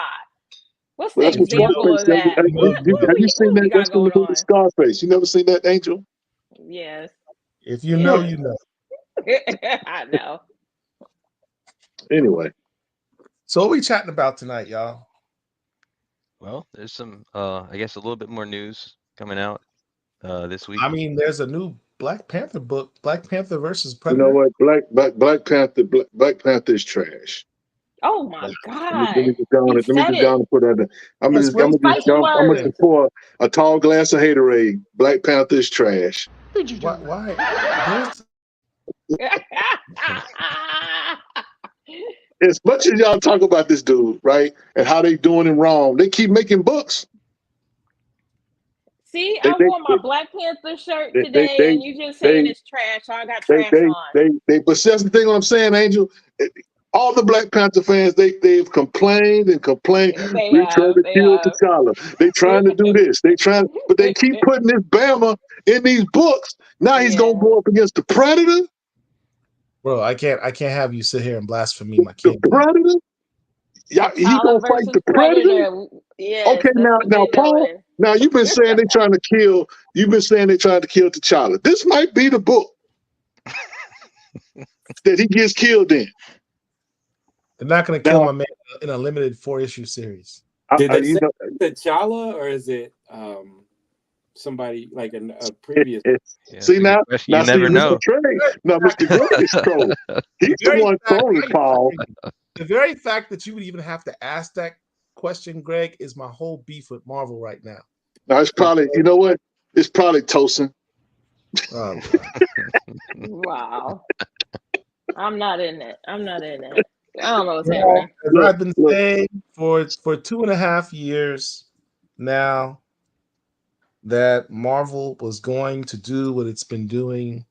It's all evident. I've been proven right. I will keep talking this from the mountaintops about how Marvel was going to have to double down on their stupid ass decision not to recast T'Challa by somehow sidelining the character of T'Challa.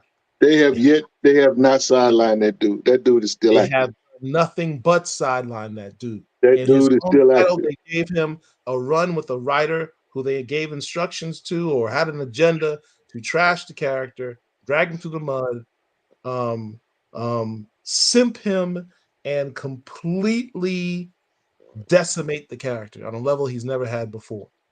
They have kicked him off the Avengers. They've had his best friend, Captain America, say, "Go back to Africa," and kick his ass at the same time. Is this the world's tiniest violin? Have him lose his girl. They've had him not have the child that Jonathan Hickman wanted him to have. They literally just killed him in Blood Hunt. They killed my man in Blood Hunt. They come back as a vampire, obviously, but they still killed him. All of this, Mr. Burnham, I'm so glad you're here tonight. So somebody needs to witness this insanity that I have to put up with all the time. All I gotta say is X-Men 97, episode 10.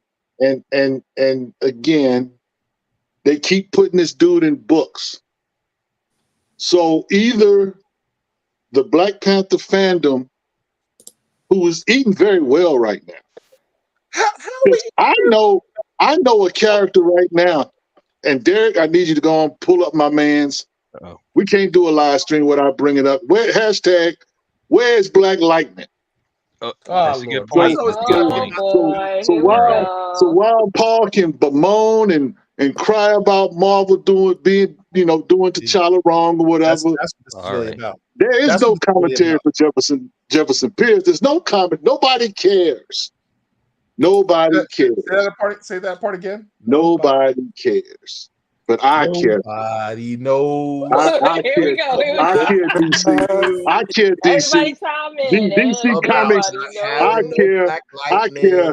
If I have to be like John the Baptist and wander and talk to the birds and the crickets and the locusts and the gophers, I'm going to say it. Hashtag, where's Black Lightning?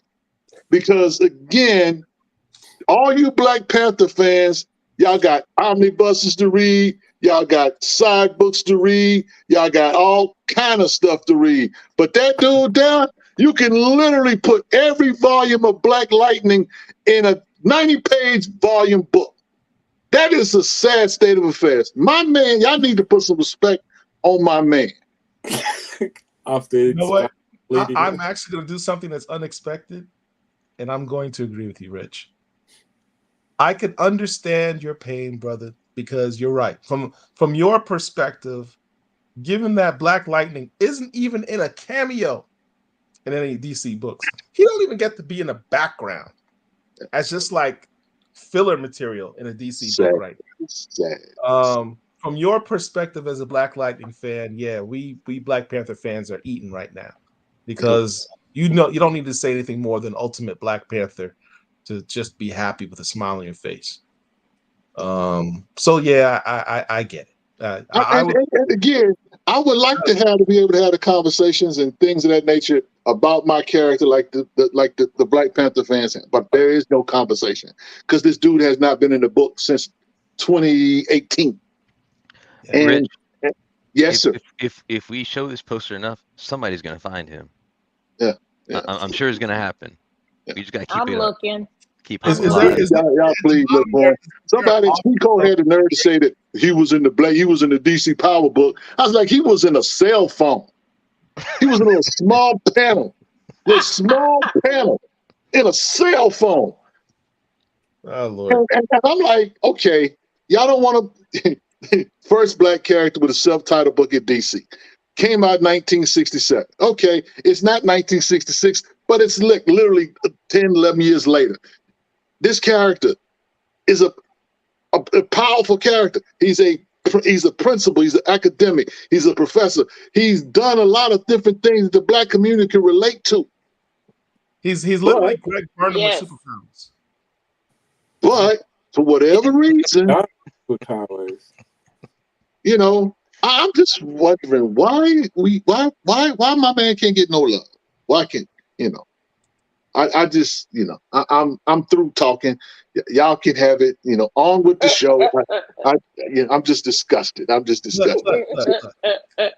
Do they So if I just asked Greg not too long ago if he could place a phone call to Marquise Draper and see if we can bring him on the show to give the man his accolades and due that he deserves for all that he's doing in DC. Maybe you could ask him, can you please sneak my man into a book somewhere? Maybe don't sneak him in a book. I need him in a self-titled book. I don't know. I told you. Yes, appearances do not count. It's not gonna happen. Just appearance don't account. It don't count. It don't count. Mr. Black Panther fans are eating right now. Who hasn't seen his boy in about 5 years? You're saying you don't even want to see him in a cameo, or I need a self-titled book on the show. So it's either self-titled book or nothing. All or nothing. Yes, all or nothing. Because it makes no sense right now. That's why look. Listen. Shout out to all you DC fans and you DC apologists. I love y'all, but I'm gonna keep it a stack with y'all. So all these guest appearances you seen Mr. Terrific in. Where's the last time he's had a self-titled book? Like what, 5, 8, 6, 7, 8 years too? Look. Vixen. Anybody seen her? Look, understand. I just picked up a graphic novel today with people are not buying titles that have. Let me rephrase. I apologize. I don't want to disrespect Greg Burnham, who's this does apply to. People are not buying mainstream comic books with self-titled black main super named heroes on the title. They're just not happening unless you're Miles Morales or Black Panther, or possibly proof in the pudding. Storm, she's had books before. Y'all didn't buy them. Ooh. Unless you're one of these three names, they're not pushing books, right? They're not selling a bunch of books. So you end up getting backdoored. Can I get a one shot? Can I just get a one shot? You get an X-Men Red, which is really a Storm book. You get a what's that book that Mr. Terrific had with Adam Strange, which nobody cares about, Strange Days or whatever it is. That was really a Mr. Terrific book. I mean, Mr. Terrific had the Terrifics. He was the leader of the Terrifics. Hardly counts, but it was a team book.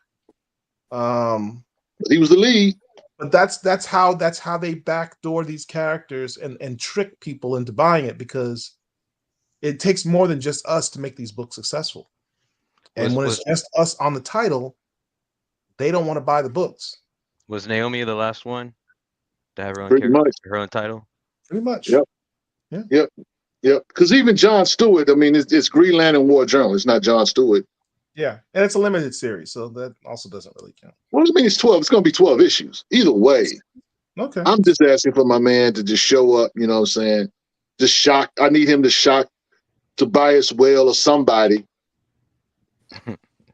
I just and again, that's me being facetious. I understand I'm black pill when it comes to a lot of this stuff. If I see Black Lightning on the shelf or whatever, you know what I'm saying, I'm going to pinch myself.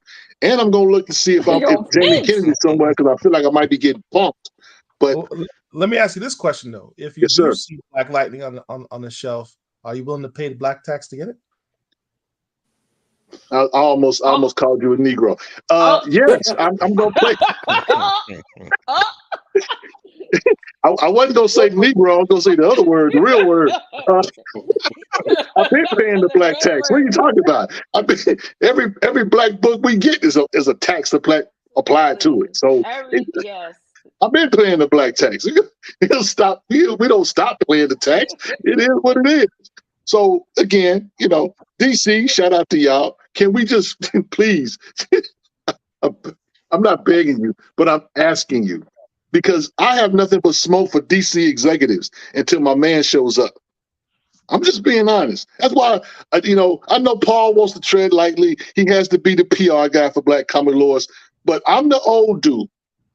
And the old dude say what he want, do what he want, go where he want, and tell people about themselves if he wants. Right. We'll have that conversation behind the scenes. Richard, you can't do that. But right now, they gonna get this smoke when it comes to my guy. I need to see my guy in a book. He is a dope character. I can see if he was whack. I can see if he was like, I don't know, triathlon. I can see if he was a DC list character. No, this is a legendary character.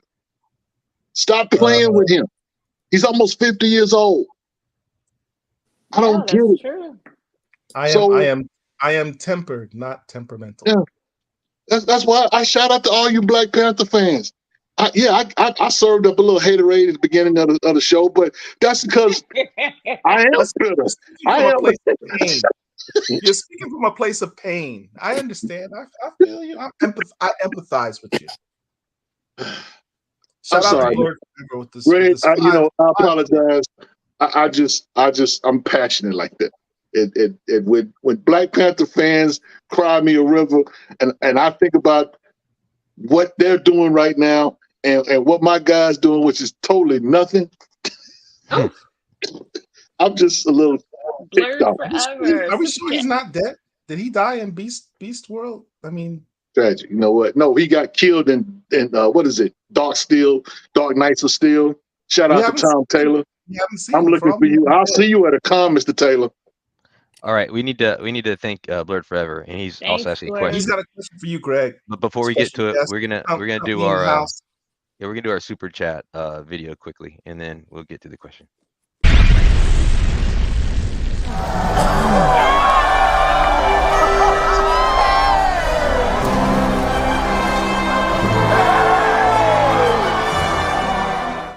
We need a Black Lightning super chat video. I don't know if we'll be able to find one, but you let me know, Rich. Get one from a television show. All right. So here's a question for Greg. Given the choice, would you write an ongoing Icon book or an ongoing Mr. Terrific book? Choose your next words very carefully, Greg. Let him say whatever you want. I gotta say whatever. I think, man. So, Icon, because it's milestone.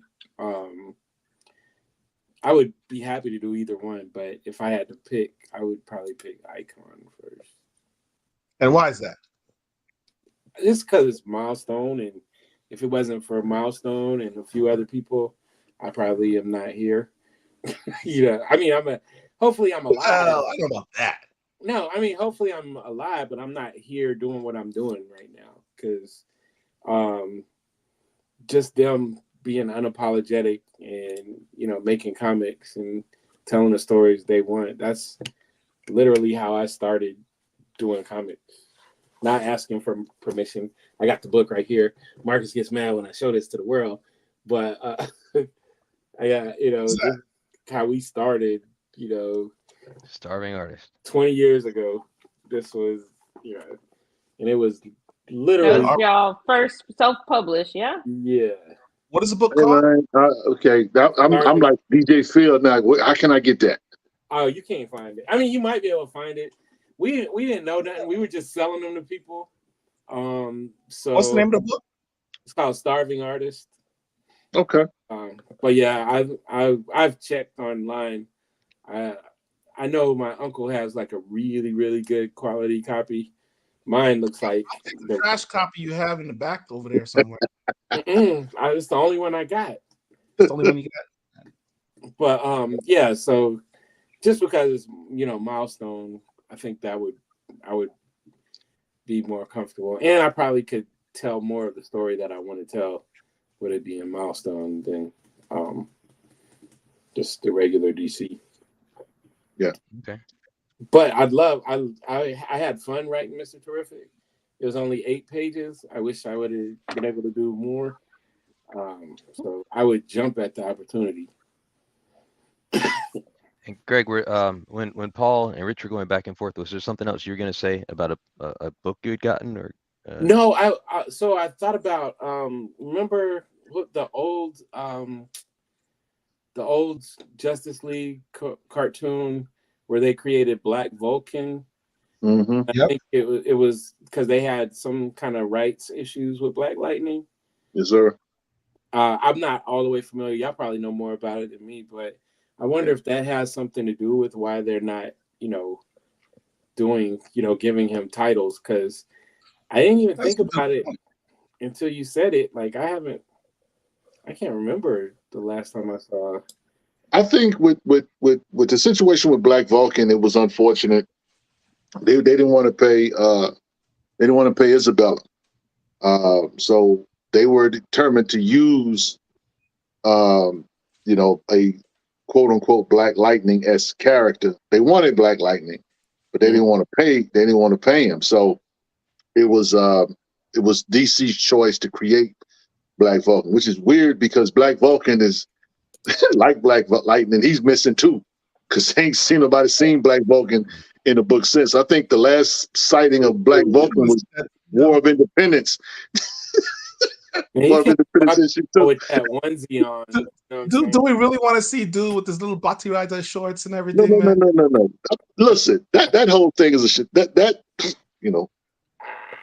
looking like Ty Rock. Listen, I mean, look, that's exactly what when I see Black Vulcan, I see Ty Rock.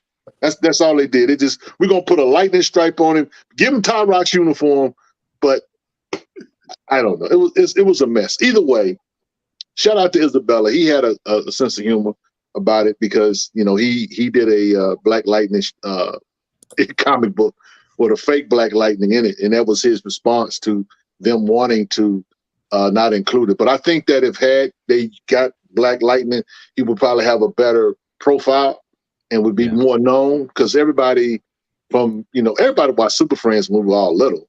Mm-hmm. So and those characters, whether you're talking about Superman, Batman, Wonder Woman, Flash, Green Arrow. I mean, people claim I'm losing my John Stewart as Green Lantern today, but people in the 90s claimed John Stewart but back in the 80s it was Hal Jordan, because Hal Jordan was in the Super Friends books. Who? Not John Stewart. Who? See what I'm saying? He's saying who? Not an owl, dude. Hal Jordan. Ow. I don't have an issue with Hal. Now, some people do. You know what I'm saying? He's not the most favorite Green Lantern, but I mean, he was the Green Lantern back in the day. That was who went rolling around rocking the ring and stuff. So was past tense. Yeah, and of course, then when they decided to bring in, John Stewart into the cartoons or whatever, people identified with John Stewart. Now, the funny thing is that the fanboys are a bunch of haters because they're clinging to Hal Jordan, but yet John Stewart's been around since what? 82, 81? So it makes no sense to me why they wouldn't even go get, the War Journal book or any book that John Stewart is in. And most people are willing to admit that he's the one. If he's not the best, he's one of the best to wear or to be a Green Lantern. So I think the fact that he has a 12-issue series rather than just a standard 4, which is what most Black titles get. Yeah. That speaks volumes as to his popularity. Yep. Yeah, I mean, he's been dope. Shout out to Jeffrey Thorne, who did a 12-issue run for that book, and Philip Kennedy Johnson is doing his thing in his new book. I haven't had a chance to read the latest issue, but I'm happy that there's a John Stewart book at the shop to go get. So John Stewart makes Hal Jordan absolutely irrelevant. Ain't nobody checking for Hal Jordan anymore. I tell you, I don't. I almost got tricked when you said. So I know we got a bit of a late start to Wednesday wrap up, but any comics of the week you want to focus on, Paul? I mean, I haven't read them yet because I was working all day, but obviously the two big books is, I think, Blood Hunt 2 came out.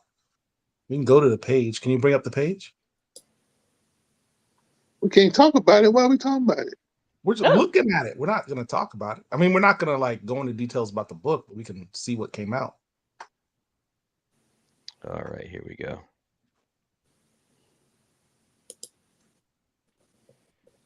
I haven't had a chance. I haven't cracked it open. I got the.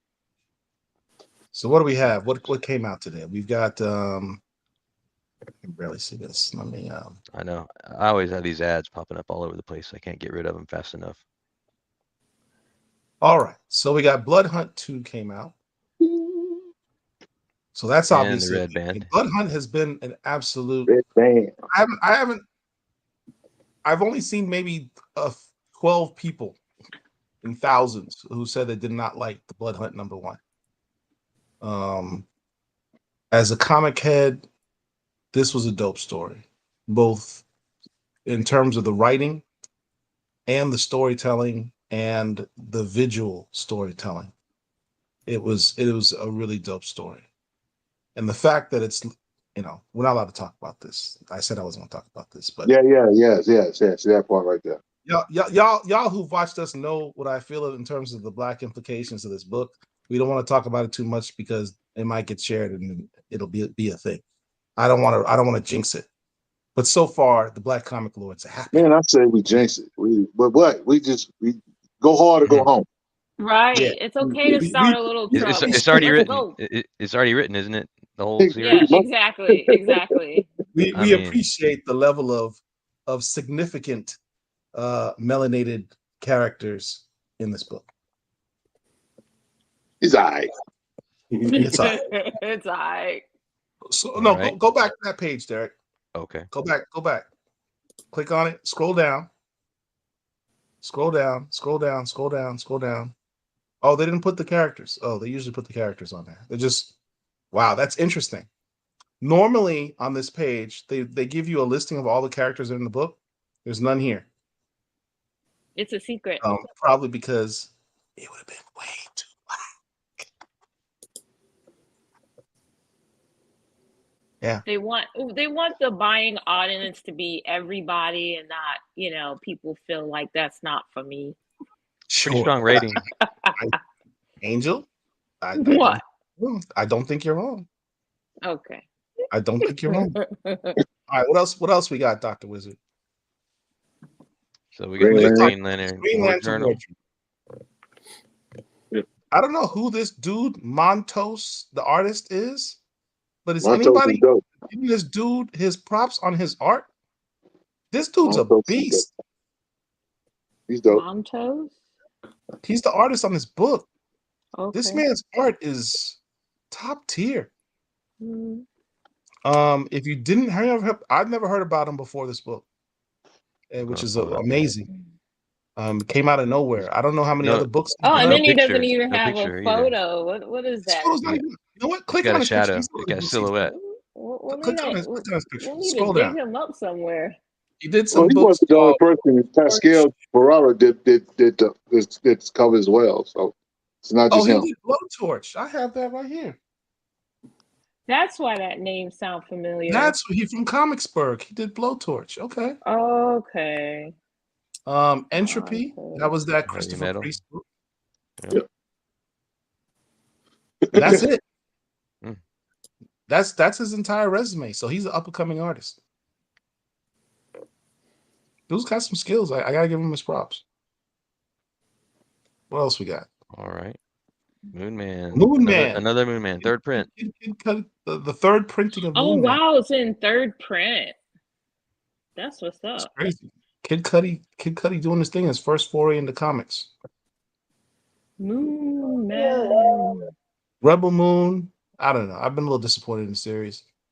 Is that based on the movie? It is. It's based on the brother and sister team. Yeah. Okay. So I to only their got origin. issue 1, and I was good after that. Now, the only reason this Spectacular Spider-Man book is because Miles Morales is in it. Apparently, he's on a double date. Him, Kamala Khan, Peter Parker, and Gwen Stacy. Now, two things are wrong here. Oh boy, here we go. One, why isn't he dating Mary Jane? Because they broke up, which is crazy. But two, where the hell's my girl Starling? Why is he with Kamala Khan? That's weird. Hey man. So How did they even get there? Read enjoy the book. What is the thing I've been talking about with regard to Miles Morales and Starling? They were literally the only Black super love comic couple, And they broke them up? all of mainstream comics. In an ongoing series, the only couple, literally, between Marvel and DC, only Black super love couple in an ongoing series. And now they seem to be broken up. Huh. I was raising that too much of an issue, apparently. It's all your fault, Paul. You're gonna own this I one. mean, he's not with a blonde, so at least there's that. I mean, it's Kamala Well, Khan. I mean, look. Let the man, let Miles be Miles. He's a kid. He's saying let the man sow his wild oats. I'm just saying, either that or look, you could have him be like, you know what? It's not you, it's me. Do you want to hear that excuse? How many times all of us have used that? It's not you, it's me. So Miles got a lot going on. He ain't got time for Starling. He got, wow. He's singing with Kamala working with. I'm not a Miles Morales apologist or anything like that. I'm just saying he's a young kid. You know what I'm saying? I mean, I want him. Yes, it would be dope for him to be like with Starling and they have kids and they be big old super family. But and I know that's not realistic, Paul. Yeah, why can't we have a Scott and Jean? Why can't we have a Fantastic Four? Why? You can definitely have that. We have a creator here who could create a Black super love romance. Mr. Greg Burnham can do it. He can do it. Why are we going? Are we always asking the man to do what we can do for ourselves? And that is why we support our Black indie comics. So again, we can have these stories. We can have. So the question is going to be, what independent comic has a Black couple that's a consistent Black love couple? Let's find that. Black love in the very first issue. Don't show your kids though. It's a little intense. Yeah, it's not for the children. Not for the children's. I didn't give that one to my daughter. So I mean, hey, I shout out to Miles Morales. He's getting that bread. Next book, please. Next book. Let's move what else on came out today? We Ultimate got Black Panther 1, fourth print. A book called Ultimate Black Panther. Look at that. Look at all of them books. Look at all of them. And books. we have the fact that Ultimate Black Panther #1 is now on a 4th printing. 2 variants. There's never been a single Black Panther book ever that's ever had a 4th printing. All you got to do is that's what's up. All you got to do is still a truckload of first print. Apparently, that's all go it into takes. A 4th print. Whole missing palette, and imagine that. Thank you, Cult of Glass, making that truck disappear. So I've got to click on this Boss Logic. How you like that? That's the one I got. That's the cover I got. Oh, that's nice. Yeah, that's dope. That's a dope cover. Rich, ask me what cover I got. Got all of them.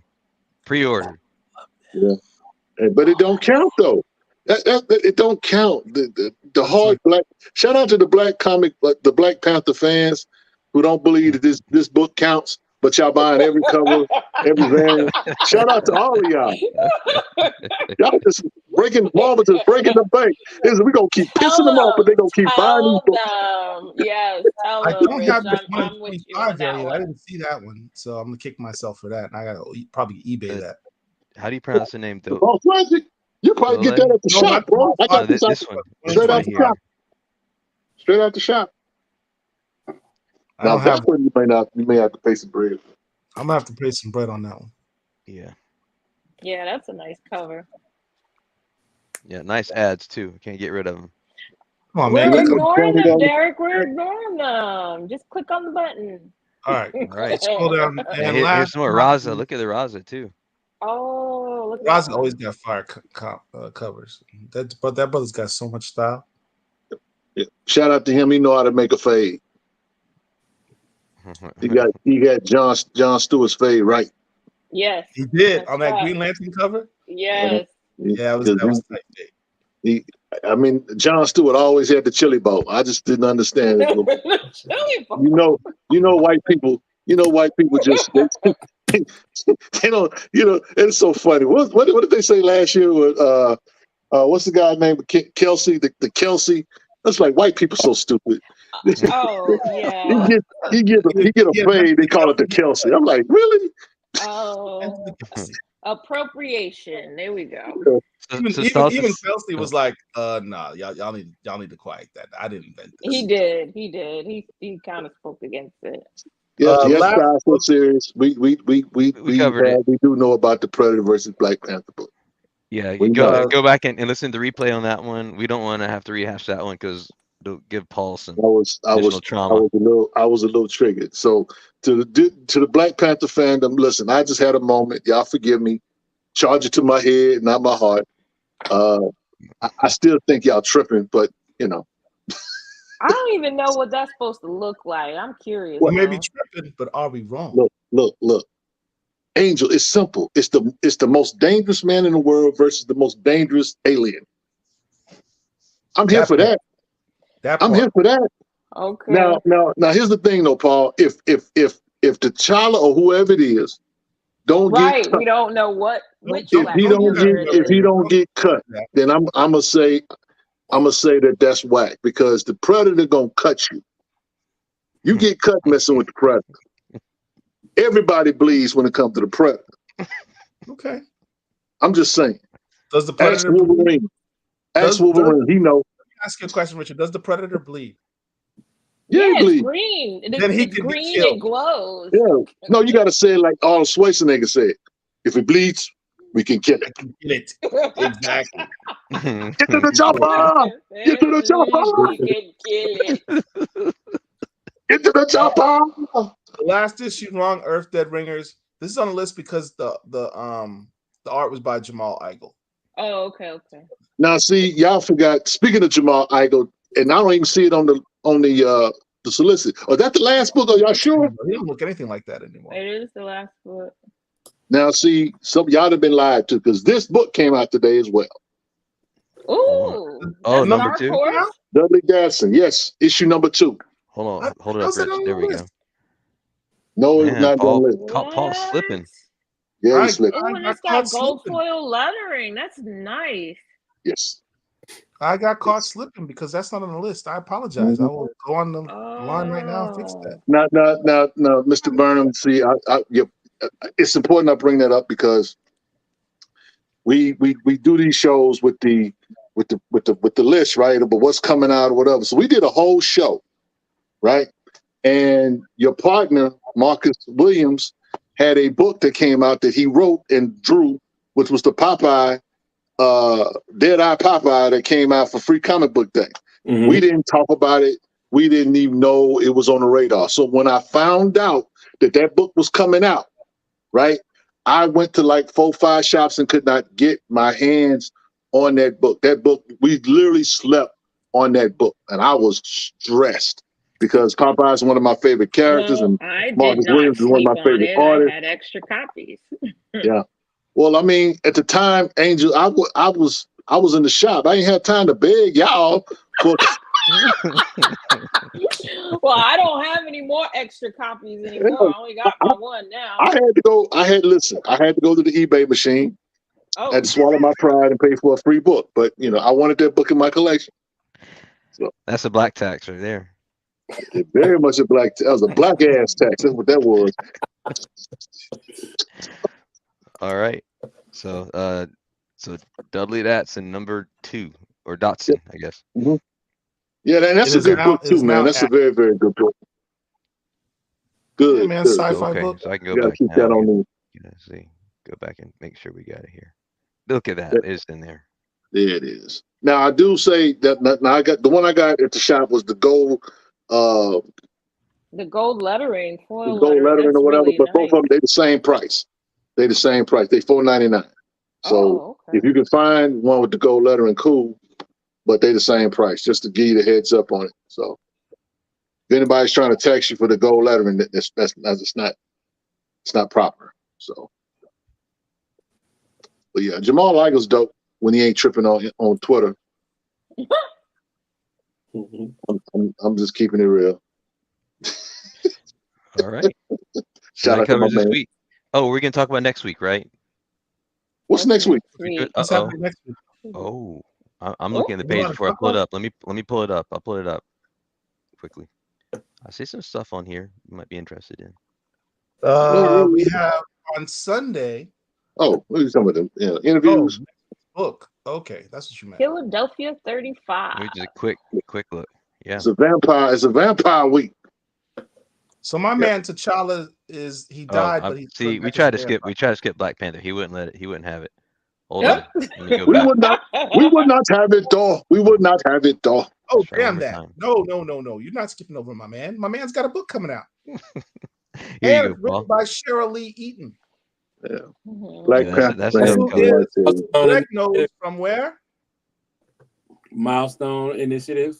The Milestone Initiative grad, Sherilyn Eaton. I'm curious to see what she's going to cook up for us. Well, it's look at that one red cover to the right. It's a Black Panther book. Go to that red cover.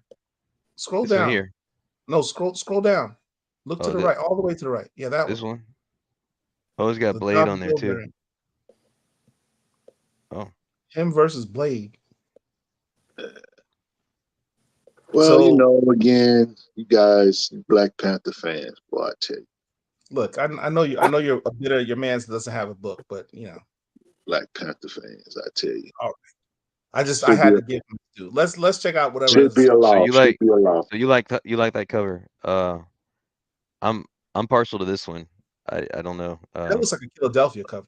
It does. I think that's why it's not your typical Black Panther. I'm not entirely certain that wasn't ripped off from a Philadelphia cover, to be honest. I like that cover. I like it a lot. I mean, look. That's a little terrifying. You know what I'm saying? Mm-hmm. He looked like he done devoured something already. You know what I'm saying? I just look. That's a nice cover, but the cover I want is the Fantastic Four cover. That's the one. That's what I was gonna say. Fantastic Four 22, right? Yeah, I pre-ordered it, Paul. So I'm going to have a copy. That copy that art is crazy. You pre-ordered a book. Yeah, I pre-ordered that book. Oh damn, that's like an I had to make sure I got that book. That book is crazy. I salute you, sir. Have you seen it, Greg? No. Check out the cover, bro. It might be 23. Oh, you're gonna make me search all through these. That's a lot. Yeah. All right. I'll pull it up separate on this side while we're going through other books. All right. I'll let you, Paul, talk to the next book on the list. Go back to our list. Yeah. Back. What is that? Philadelphia. Forward. All right. So other on the list. Philadelphia 35. Yep, that's dope. That's supposed to be the big issue. This is the crossover issue. Everybody, Spawn, Savage Dragon, and Blackula are all going to be in the same issue. And it doesn't mention Nita Hall's in the solicit, but she's on the cover. So Nita Hall's going to be there too. All this in one book. I'm looking forward to this book. As I've said before, Rodney Barnes could write on a napkin and I'm going to buy it. Man. Half Dead Customs, thanks for joining. Watch the replay. We had a great interview of Greg Burnham in the beginning of the show, and now we're just doing a Wednesday wrap up talking about next week's books. If you guys have questions for Greg, go ahead and give them up. I have another question for Greg, and I think when we met in person, you kind of told me this, but maybe this is just a nugget for other people. Which Tuskegee Heirs book do you think is probably the most collectible and or hardest to find of all the different variants and issues? So the hardest one we did. Do you remember Amalgam Comics and Coffee House in Philadelphia? Yeah. They invited us up. I can show you one. They invited us up for the Halloween Comics Fest, and we did a cover. You want me to grab it real quick? Yeah. If you got it, show it. Man. Look for this stuff, bro. This show is known for flexing. Please flex. Is it a flex if none of us can even get it? We probably can't even get that. Well, and that is the core of a flex. If it's a store, if someone it's a else store, can't get. I didn't realize. Oh, and it's we got slab. slab. And it's slab 9.8. Nice. Yellow label too. I'm trying to do it where the glare. Here, let me. Oh, that's nice. Yeah, that's dope. Greg, I'll give you $5 for that right now. Oh, wow. So I think we did like 200 of these covers. We put Ariel, who is the owner of the shop. We got her in there. A word? Yeah. And so this is probably the hardest to get a hold of. So you know what? If you look at Derek, he's looking to his right because he's got another computer. That's because he's on eBay right now to find that book. No, you won't find that one on eBay. I'm sure of that. He's already looked. Yeah. Look at that. That's how efficient he is when it comes to his spec work. So yeah, I got 2 of them. I got a 9.8 and a 9.6. I'll take the 9.6 from you, bro. How much you want for it? We'll talk online. Here we go. But yeah, I think that's probably the hardest one. We did some other we did. This is I got a poster of the sepia tone one. This one's not as hard to find, I think. But this is like a cover. Yeah, I think that's the one you showed. I think that's one you showed me. Hold up. That's nice. Because you're the historian, and I already recognize my man from the Ethiopian Air Force. Can you go through who those characters are? Those characters. I'm sorry, these are historical figures. Can you go who these people are on that? Okay, so it's backwards. So I'm gonna suck at this. Okay, so this is Benjamin O. Davis, who is the general and the leader. So a little bit about this cover. We did it for Black History Month for issue 2, and we wanted to kind of highlight some of the people that inspired the Tuskegee Airmen. Right. So Benjamin O. Davis, of course, Willa Brown here. I think she was the first Black woman in the United States to get her license and everything. She actually, her and a couple other guys, they started a school in the Chicago area to teach, aviation, and over like 250 people that went on to be Tuskegee Airmen went through her school before that. Was she before Bessie Coleman? No, Bessie had to go overseas because. Oh, so first one in the United States. I get it. Get it. So when Bessie was trying, you weren't allowed to get one yet. Right. So she had to go get her stuff, I think, in France. And speaking of France, we have Eugene Bullard, who is the first Black fighter pilot. He's actually from Georgia. He basically stole away on a boat and went to Europe, went to Germany and England. He was like a boxer in England, and he traveled to France for a fight and decided he was going to stay there. And so with him, I think how it happened, he was fighting for France and he got injured. So he wasn't able to, so he basically learned to be a gunner on a plane. And then he ended up learning how to fly. So he's the first Black fighter pilot. His life story, there should be a movie about him. Now, was that World War I or World War II? One. Right. He was in the movie Fly Boys. Remember the movie Fly Boys? I think his character was in that movie. I'll have to look into it. I may have seen it. I'm not sure. I don't remember Flyboy that. starred. Do you remember the guy who played Harry Osborn in the Tobey Maguire Spider-Man movies? What's that actor's name? James Franco. James Franco, correct. He was Mhm. the lead in the movie called Flyboys, and it was about World War I pilots from the United States that were flying for France, and they had a black pilot there. I think that was Eugene Bullard. That might be him. So look up the movie Flyboys. I think that's him. I see Eugene Skinner. So they based it and Maybe changed they it. even based it off of him. They based it on it and changed his name. Okay. But yeah, they had a black pilot in there who was flying for France and he was American. Who was a boxer too. They mentioned he was a boxer. Yeah. They probably just repurposed him. They rechanged his name. Yeah, Okay, who are the other they people? did. So of course we have Bessie Coleman here. Bessie Coleman. God, I suck at this. And then on the end, you're doing all right. You're doing good. Stop it. And then on the end, James Herman Banning, who's the first black person to fly from coast to coast in the United States. So he flew from California all the way to New York. It wasn't one flight; it was many flights.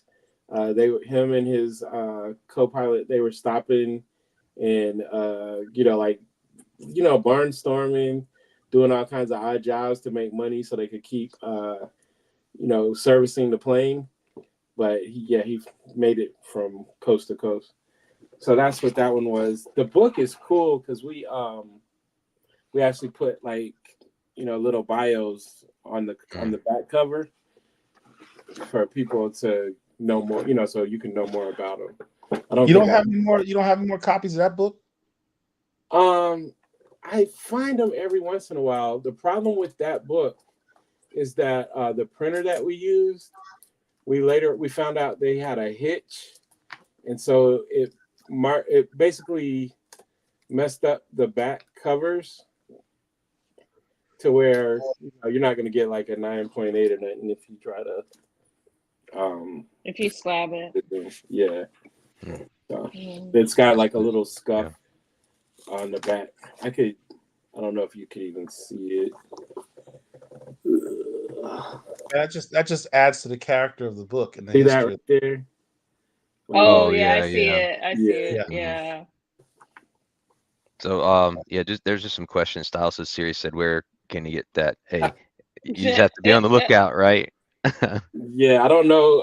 I found a couple, and I had them in Harlem, but I think I sold through them real quick. Okay. Obviously, you didn't sell it to me because I didn't see it because I would have bought that. Yeah, I think it was probably gone by the time you got there. Yeah, and Dominic, thanks for joining us. That we did have a question about this, and the next it's to be determined, right? I think that was the basic answer. Keep praying, man. Put some positivity in the universe for us. Yeah. There was one question that someone asked really early on, and I'd started, and I don't know if Derek can find it, but someone asked you.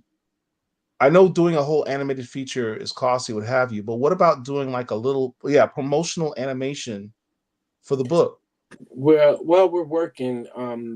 We did get a little grant from Epic Games, so we are working to try to get some animation, like just an animated short. So that's like a 3-minute short to promo the series. Yeah, that's actually in the works right now. That's what I want to hear. Thank you. Yeah. Ooh, and you're hearing it first on Black Comic Book exclusive. Mr. Producer? I'm sorry, I was working on queuing up something else. Greg, you need to just tell them what I would tell them, which is y'all just talk about the book. We are the best and greatest advertisement for all creators. If we know about the stuff, we got to say something to everybody and say, hey, check out this dope book. Check out this dope creator. An animation is great. That would go well for sure. But don't get it twisted. We got the power as well. Word of mouth is the best advertisement anybody can ask for.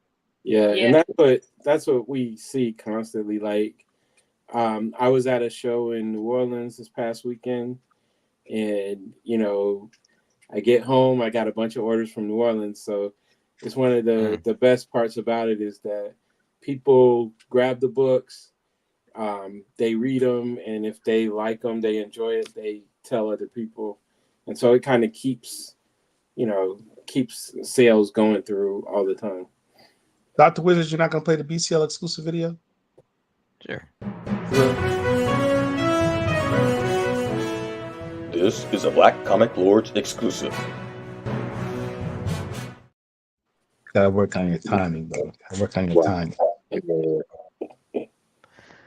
Just quickly, wanted to shout out some of the people who gave some super chats during the interview. So thank you so much, DH, if you're still around. And also Blurred Forever, thank you for the super chat. Thank you. Anthony Davis, same to you. And Bo Big, thank you to you also.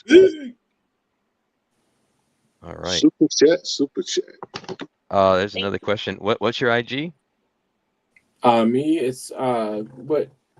Oh, my name's gone on here. Greg _ Hold on. There we go. Is that it? Yeah, that's it.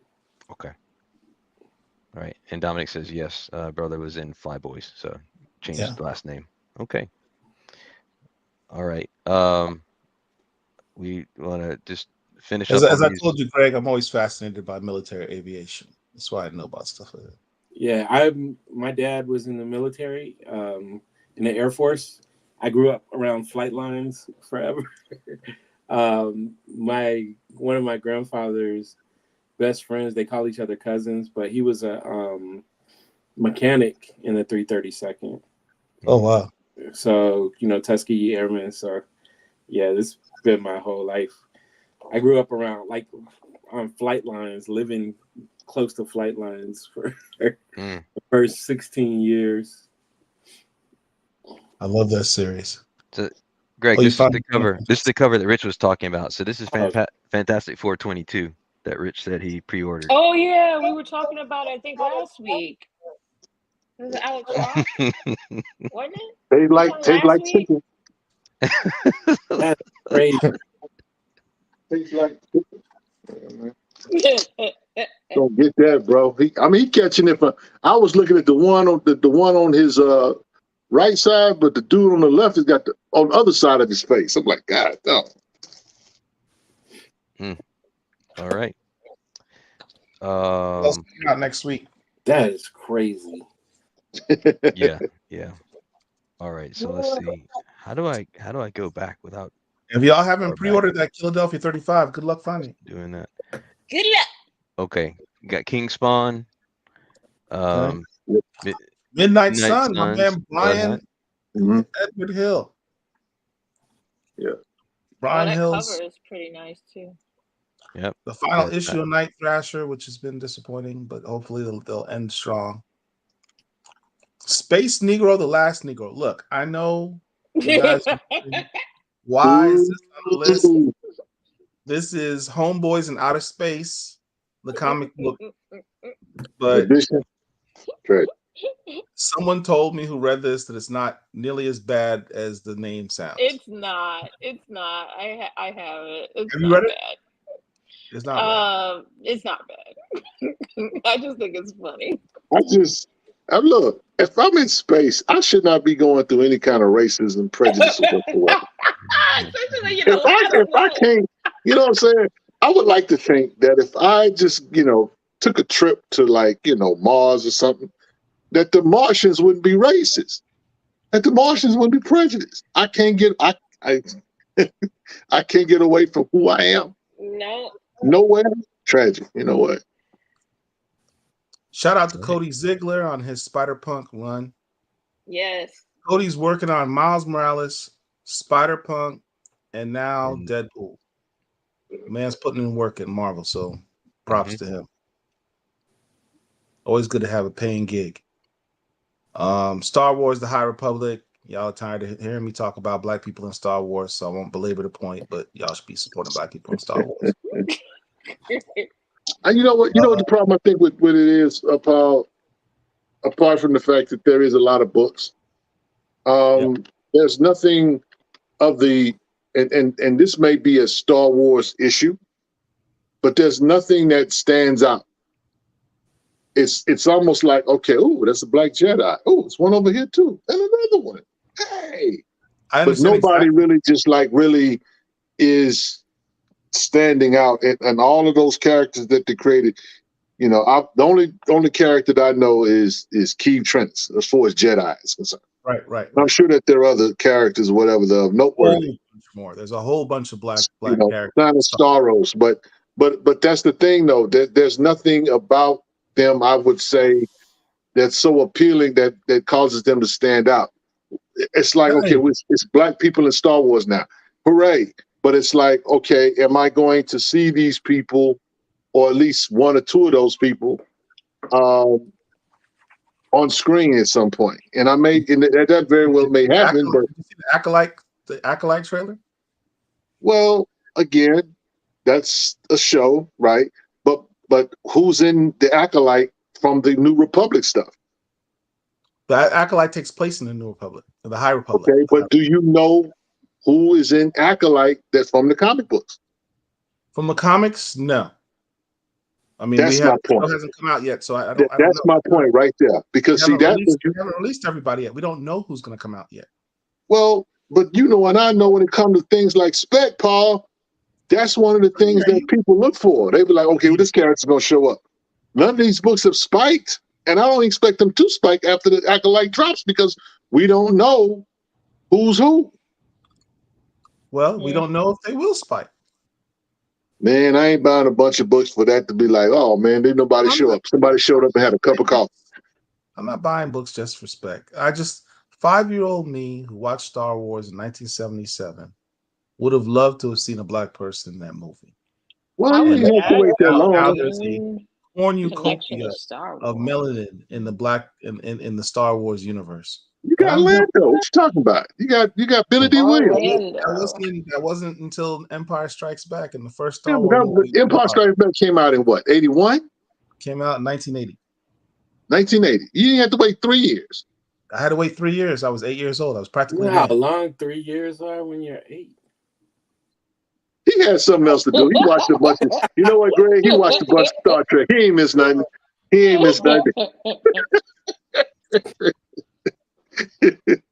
That is a long time, no doubt. I thought about it. It's like 30 years to a child. Battlestar Galactica. Boomer, Lieutenant Boomer, and Colonel Ty. Yeah.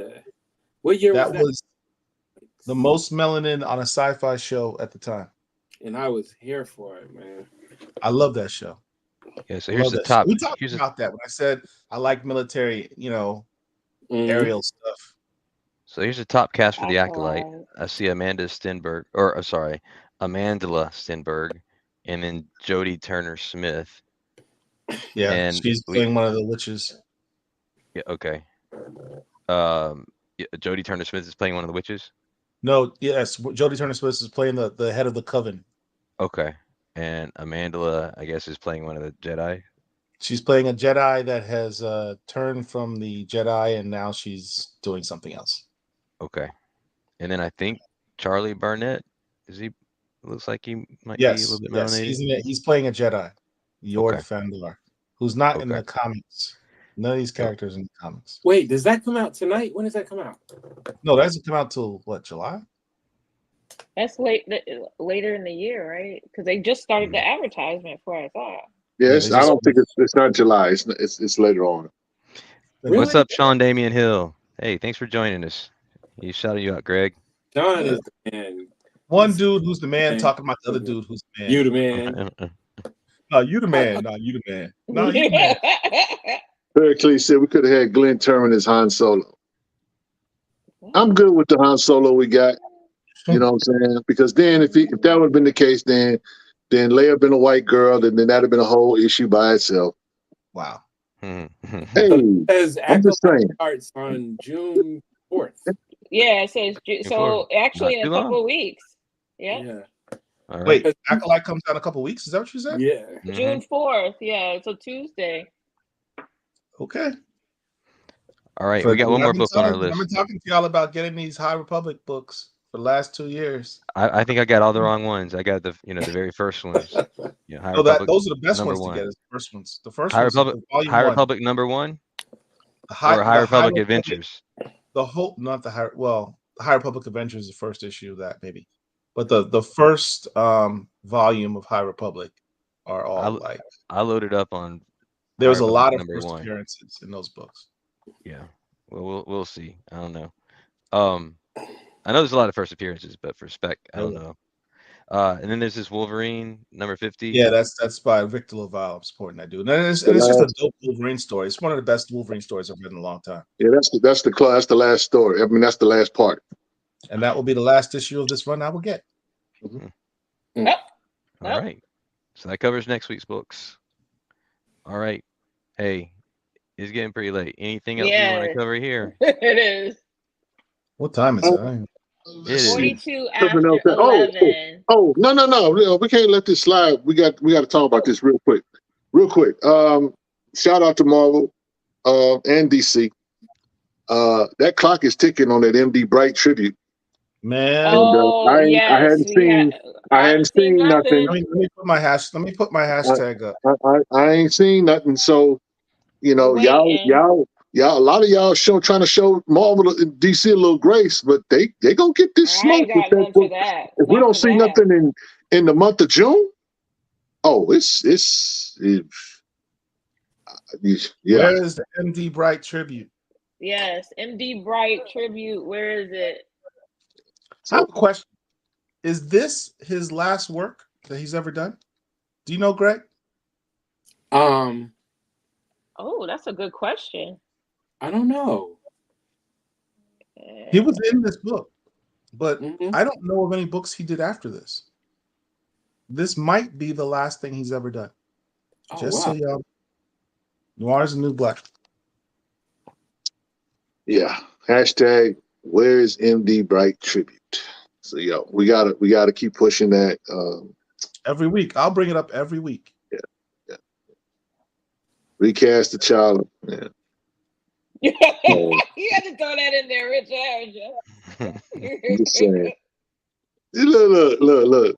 Well, look, they just announced the Black Panther 3 movies is ready to go. Yeah. And sad enough, Paul, your man's got the job again. I don't care. I'll be honest with you. I don't care about Black Panther 3. Well, I tell you, just like a Black Panther fan, they eating good. They don't even care. They don't even care. They're getting another movie. I want them to fast forward to Secret Wars, reboot the entire MCU, start from scratch, and then bring back my man the way he's supposed to be done. Well, chances are that Black Panther 3 is not going to show up until after Secret Wars. I have no interest in Black Panther 3 until after Secret Wars and the universe has been rebooted. I don't want any connection to the two movies that happened before. I don't want anything. I really don't. It's just it's too messy at this point. They ruined it with Wakanda Forever. They ruined it with not recasting. It's just everything has a team. And understand, I love the first Black Panther movie. When I first came out, I was going crazy over that movie. But the subsequent actions after the untimely passing of Chadwick Boseman and what they decided to do after that with not recasting, making that decision, and then the subsequent sidelining of the character, purposely, intentionally, X-Men 97, episode 10, being another prime example. I have no interest. I have zero interest. Yeah. Okay, Paul. Yeah. And when the movie come out, you're gonna be that premiere day. I got a Fire Stick that has certain apps on it. Yeah. Wow. Ooh, are you telling on yourself? Was that a reveal? That's insane. Derek, where's the disclaimer? And I'm sitting there doing my research on MD Bright, trying to find his last book. Yeah, that's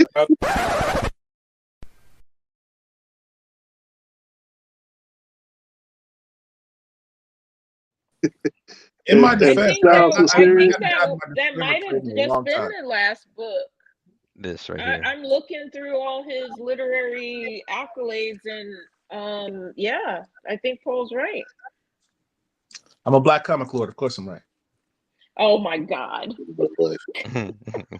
Now that deserves a disclaimer because that's not true. I mean, it's time to log off. Good night, y'all. Yeah. Hashtag recast T'Challa. Oh, Hashtag here we where's go. Black Lightning. Hashtag Where's MD Bright tribute? Right. save T'Challa. Help TJ find a place to live because all the Black Panther fans that kicked him off. Where is Toussaint gonna go? Do y'all even care? Are y'all just gonna banish him to Haiti? Y'all don't like my responses when I say nobody cares about the bastard. You know what? Stop. Wow. I tell you, boy, these Black Panther fans, they crazy. Digging deep. Yeah, Greg, they crazy. They crazy as hell. Good night, y'all. Good night. All right, folks. Hey, Greg, thank you so much for joining us. We really appreciate having you. Thank you, Greg. Thanks for hanging out with us, man. I appreciate you, bro. Yeah. Thank you. Come back anytime. I mean that for real. Like tomorrow? No. Seriously. Well, if we don't have a show tomorrow, but if we don't come back on Friday. I'll tell you what, if you say, hey, Paul, I want to do a show tomorrow, I will go on with you. I'm going to be, this MomoCon thing is about to have me for about 5 days. Me and Greg Anderson, LSA, we're doing a panel together on writing comics. We did it at BlurredCon, so that should be pretty fun. Y'all want to live stream from the event? We'll live stream it for you. We might be able to figure that out. Greg, earlier somebody asked about you guys coming to Houston. I know I've never seen you guys. When you mentioned New Orleans, I was kind of surprised because I'm like, man, they'll never come down south or whatever. So, will you ever get a chance to do a con down in Houston or in Dallas? Doesn't Greg have like warrants in Houston? That's why maybe he. Why are you like? I'm pretty sure the statute stuff out there. I'm pretty sure the statute of limitations from Kappa Beach parties in Galveston. I'm pretty sure. I only know of one lawyer on this panel. I would just not. I just think I think I'm good. So we will statute limitations. We will be at DreamCon in Austin. Okay. We did that last year. I think there was a show. I don't know if it still happens, but it always happened like the same time as MomoCon, like Memorial Day. And MomoCon is kind of like our home show, so we're always going to be there. But we can figure out how to get out there. I mean, we can figure out how to get out there. If the timing and everything works, I'd love to be in Houston. Man, you could just stay. You can stay at Richard's house, man. He got here's the thing is that Gulf Coast Cosmos is the only Black-owned shop in Texas. It happens to be in Houston. Mm-hmm. I know they would love to have you guys. I was just curious. There's usually like two big shows in Houston. It's Comicpalooza, and I can't think of the other one. But Comicpalooza is kind of the biggest one or whatever. Mm-hmm. But that is I can't. I was about to say. I was about to say something racist. So suffice to say that it is very melanated challenge. That's all I'm gonna say. And say that the melanin is not strong at that con. I'll just say it like that.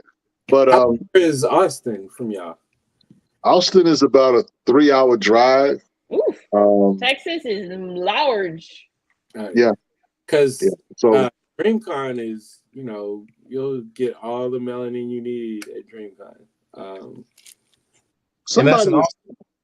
Yeah, I don't know if it was Amir. I think somebody was talking about going to DreamCon because I don't know if I think Rodney Barnes might be there as well. Not sure, but somebody mentioned DreamCon to me just a few days ago. Yeah, that's okay. Blackness overload. Okay, it's a great thing. I tell you what, Austin is the town for it. Woo. Well, we got to add that to the only thing about it. Of cons the Black Comic Lords need to go visit someday. Yeah. Also, anybody watching from the North Carolina area, Stanford Green's going to be in Durham this Saturday morning. So, are you going to meet with him? I'll see if I can get over there. I'll jump in line. Just say, "Hey, it's Derek, Black Comic Lords. Let me in." That's what I'll do. Yeah, exactly. That's what I did at Schaumburg. C. Williams says DreamCon's the same time as San Diego Comic-Con this year. Wow. Yeah. I was at a comic shop today, and they were asking me, was I going to San Diego? And I was like, I'm going to DreamCon. And this dude was like, I'm sure he never heard of DreamCon. He was like, San Diego is better than DreamCon. I was like, maybe for you it is. For you, right? Yeah, they don't realize there's two Americas. Did I say that out loud? Yes, I did. Right.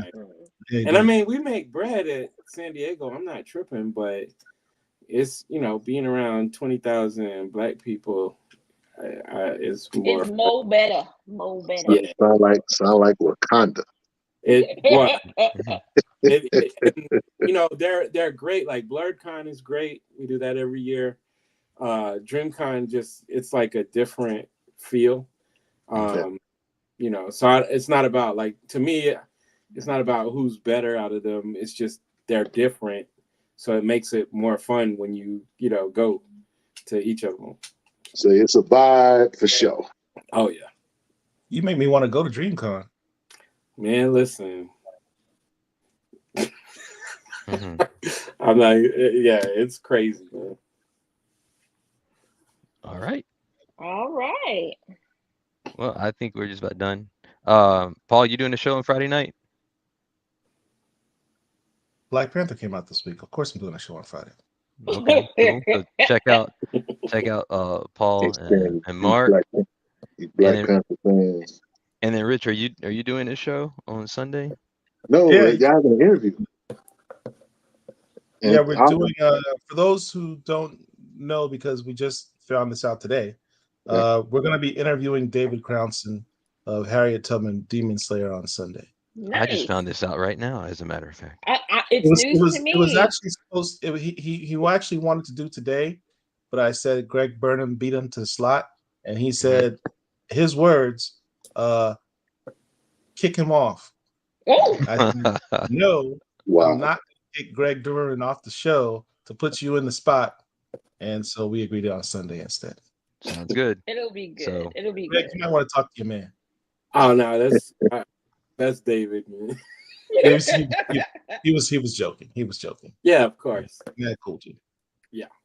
All right. So yeah, check us out on Sunday. All right, there we have it. So, Paul, you want to close us out? Don't eat yellow snow. I mean, hey, listen, everybody, appreciate you staying on here, watching with us, vibing with us, chilling with us. This is just us being us. I apologize if I said anything that offended anyone, kind of mostly. And not really. No, I mean, I don't want to offend anybody. I got no animus towards anyone. Yellow snow. Hashtag yellow snow. I appreciate Greg Burnham joining us tonight. Cool dude, talented brother. Tuskegee Heirs is one of my favorite series, honestly. And if you haven't liked this video, please like it. It helps us to do what we do. It really doesn't cost you anything. We pay for a lot of stuff out of our own pockets, and help spread the love, share the videos, and subscribe to the channel if you haven't subscribed, especially if you're a new watcher. Come back and get some more commentary about yellow snow and where's Black Lightning. Black Lightning. Good night, everybody. Right. Good night, everybody. Thank you, guys. Black Comic Lords, we got you.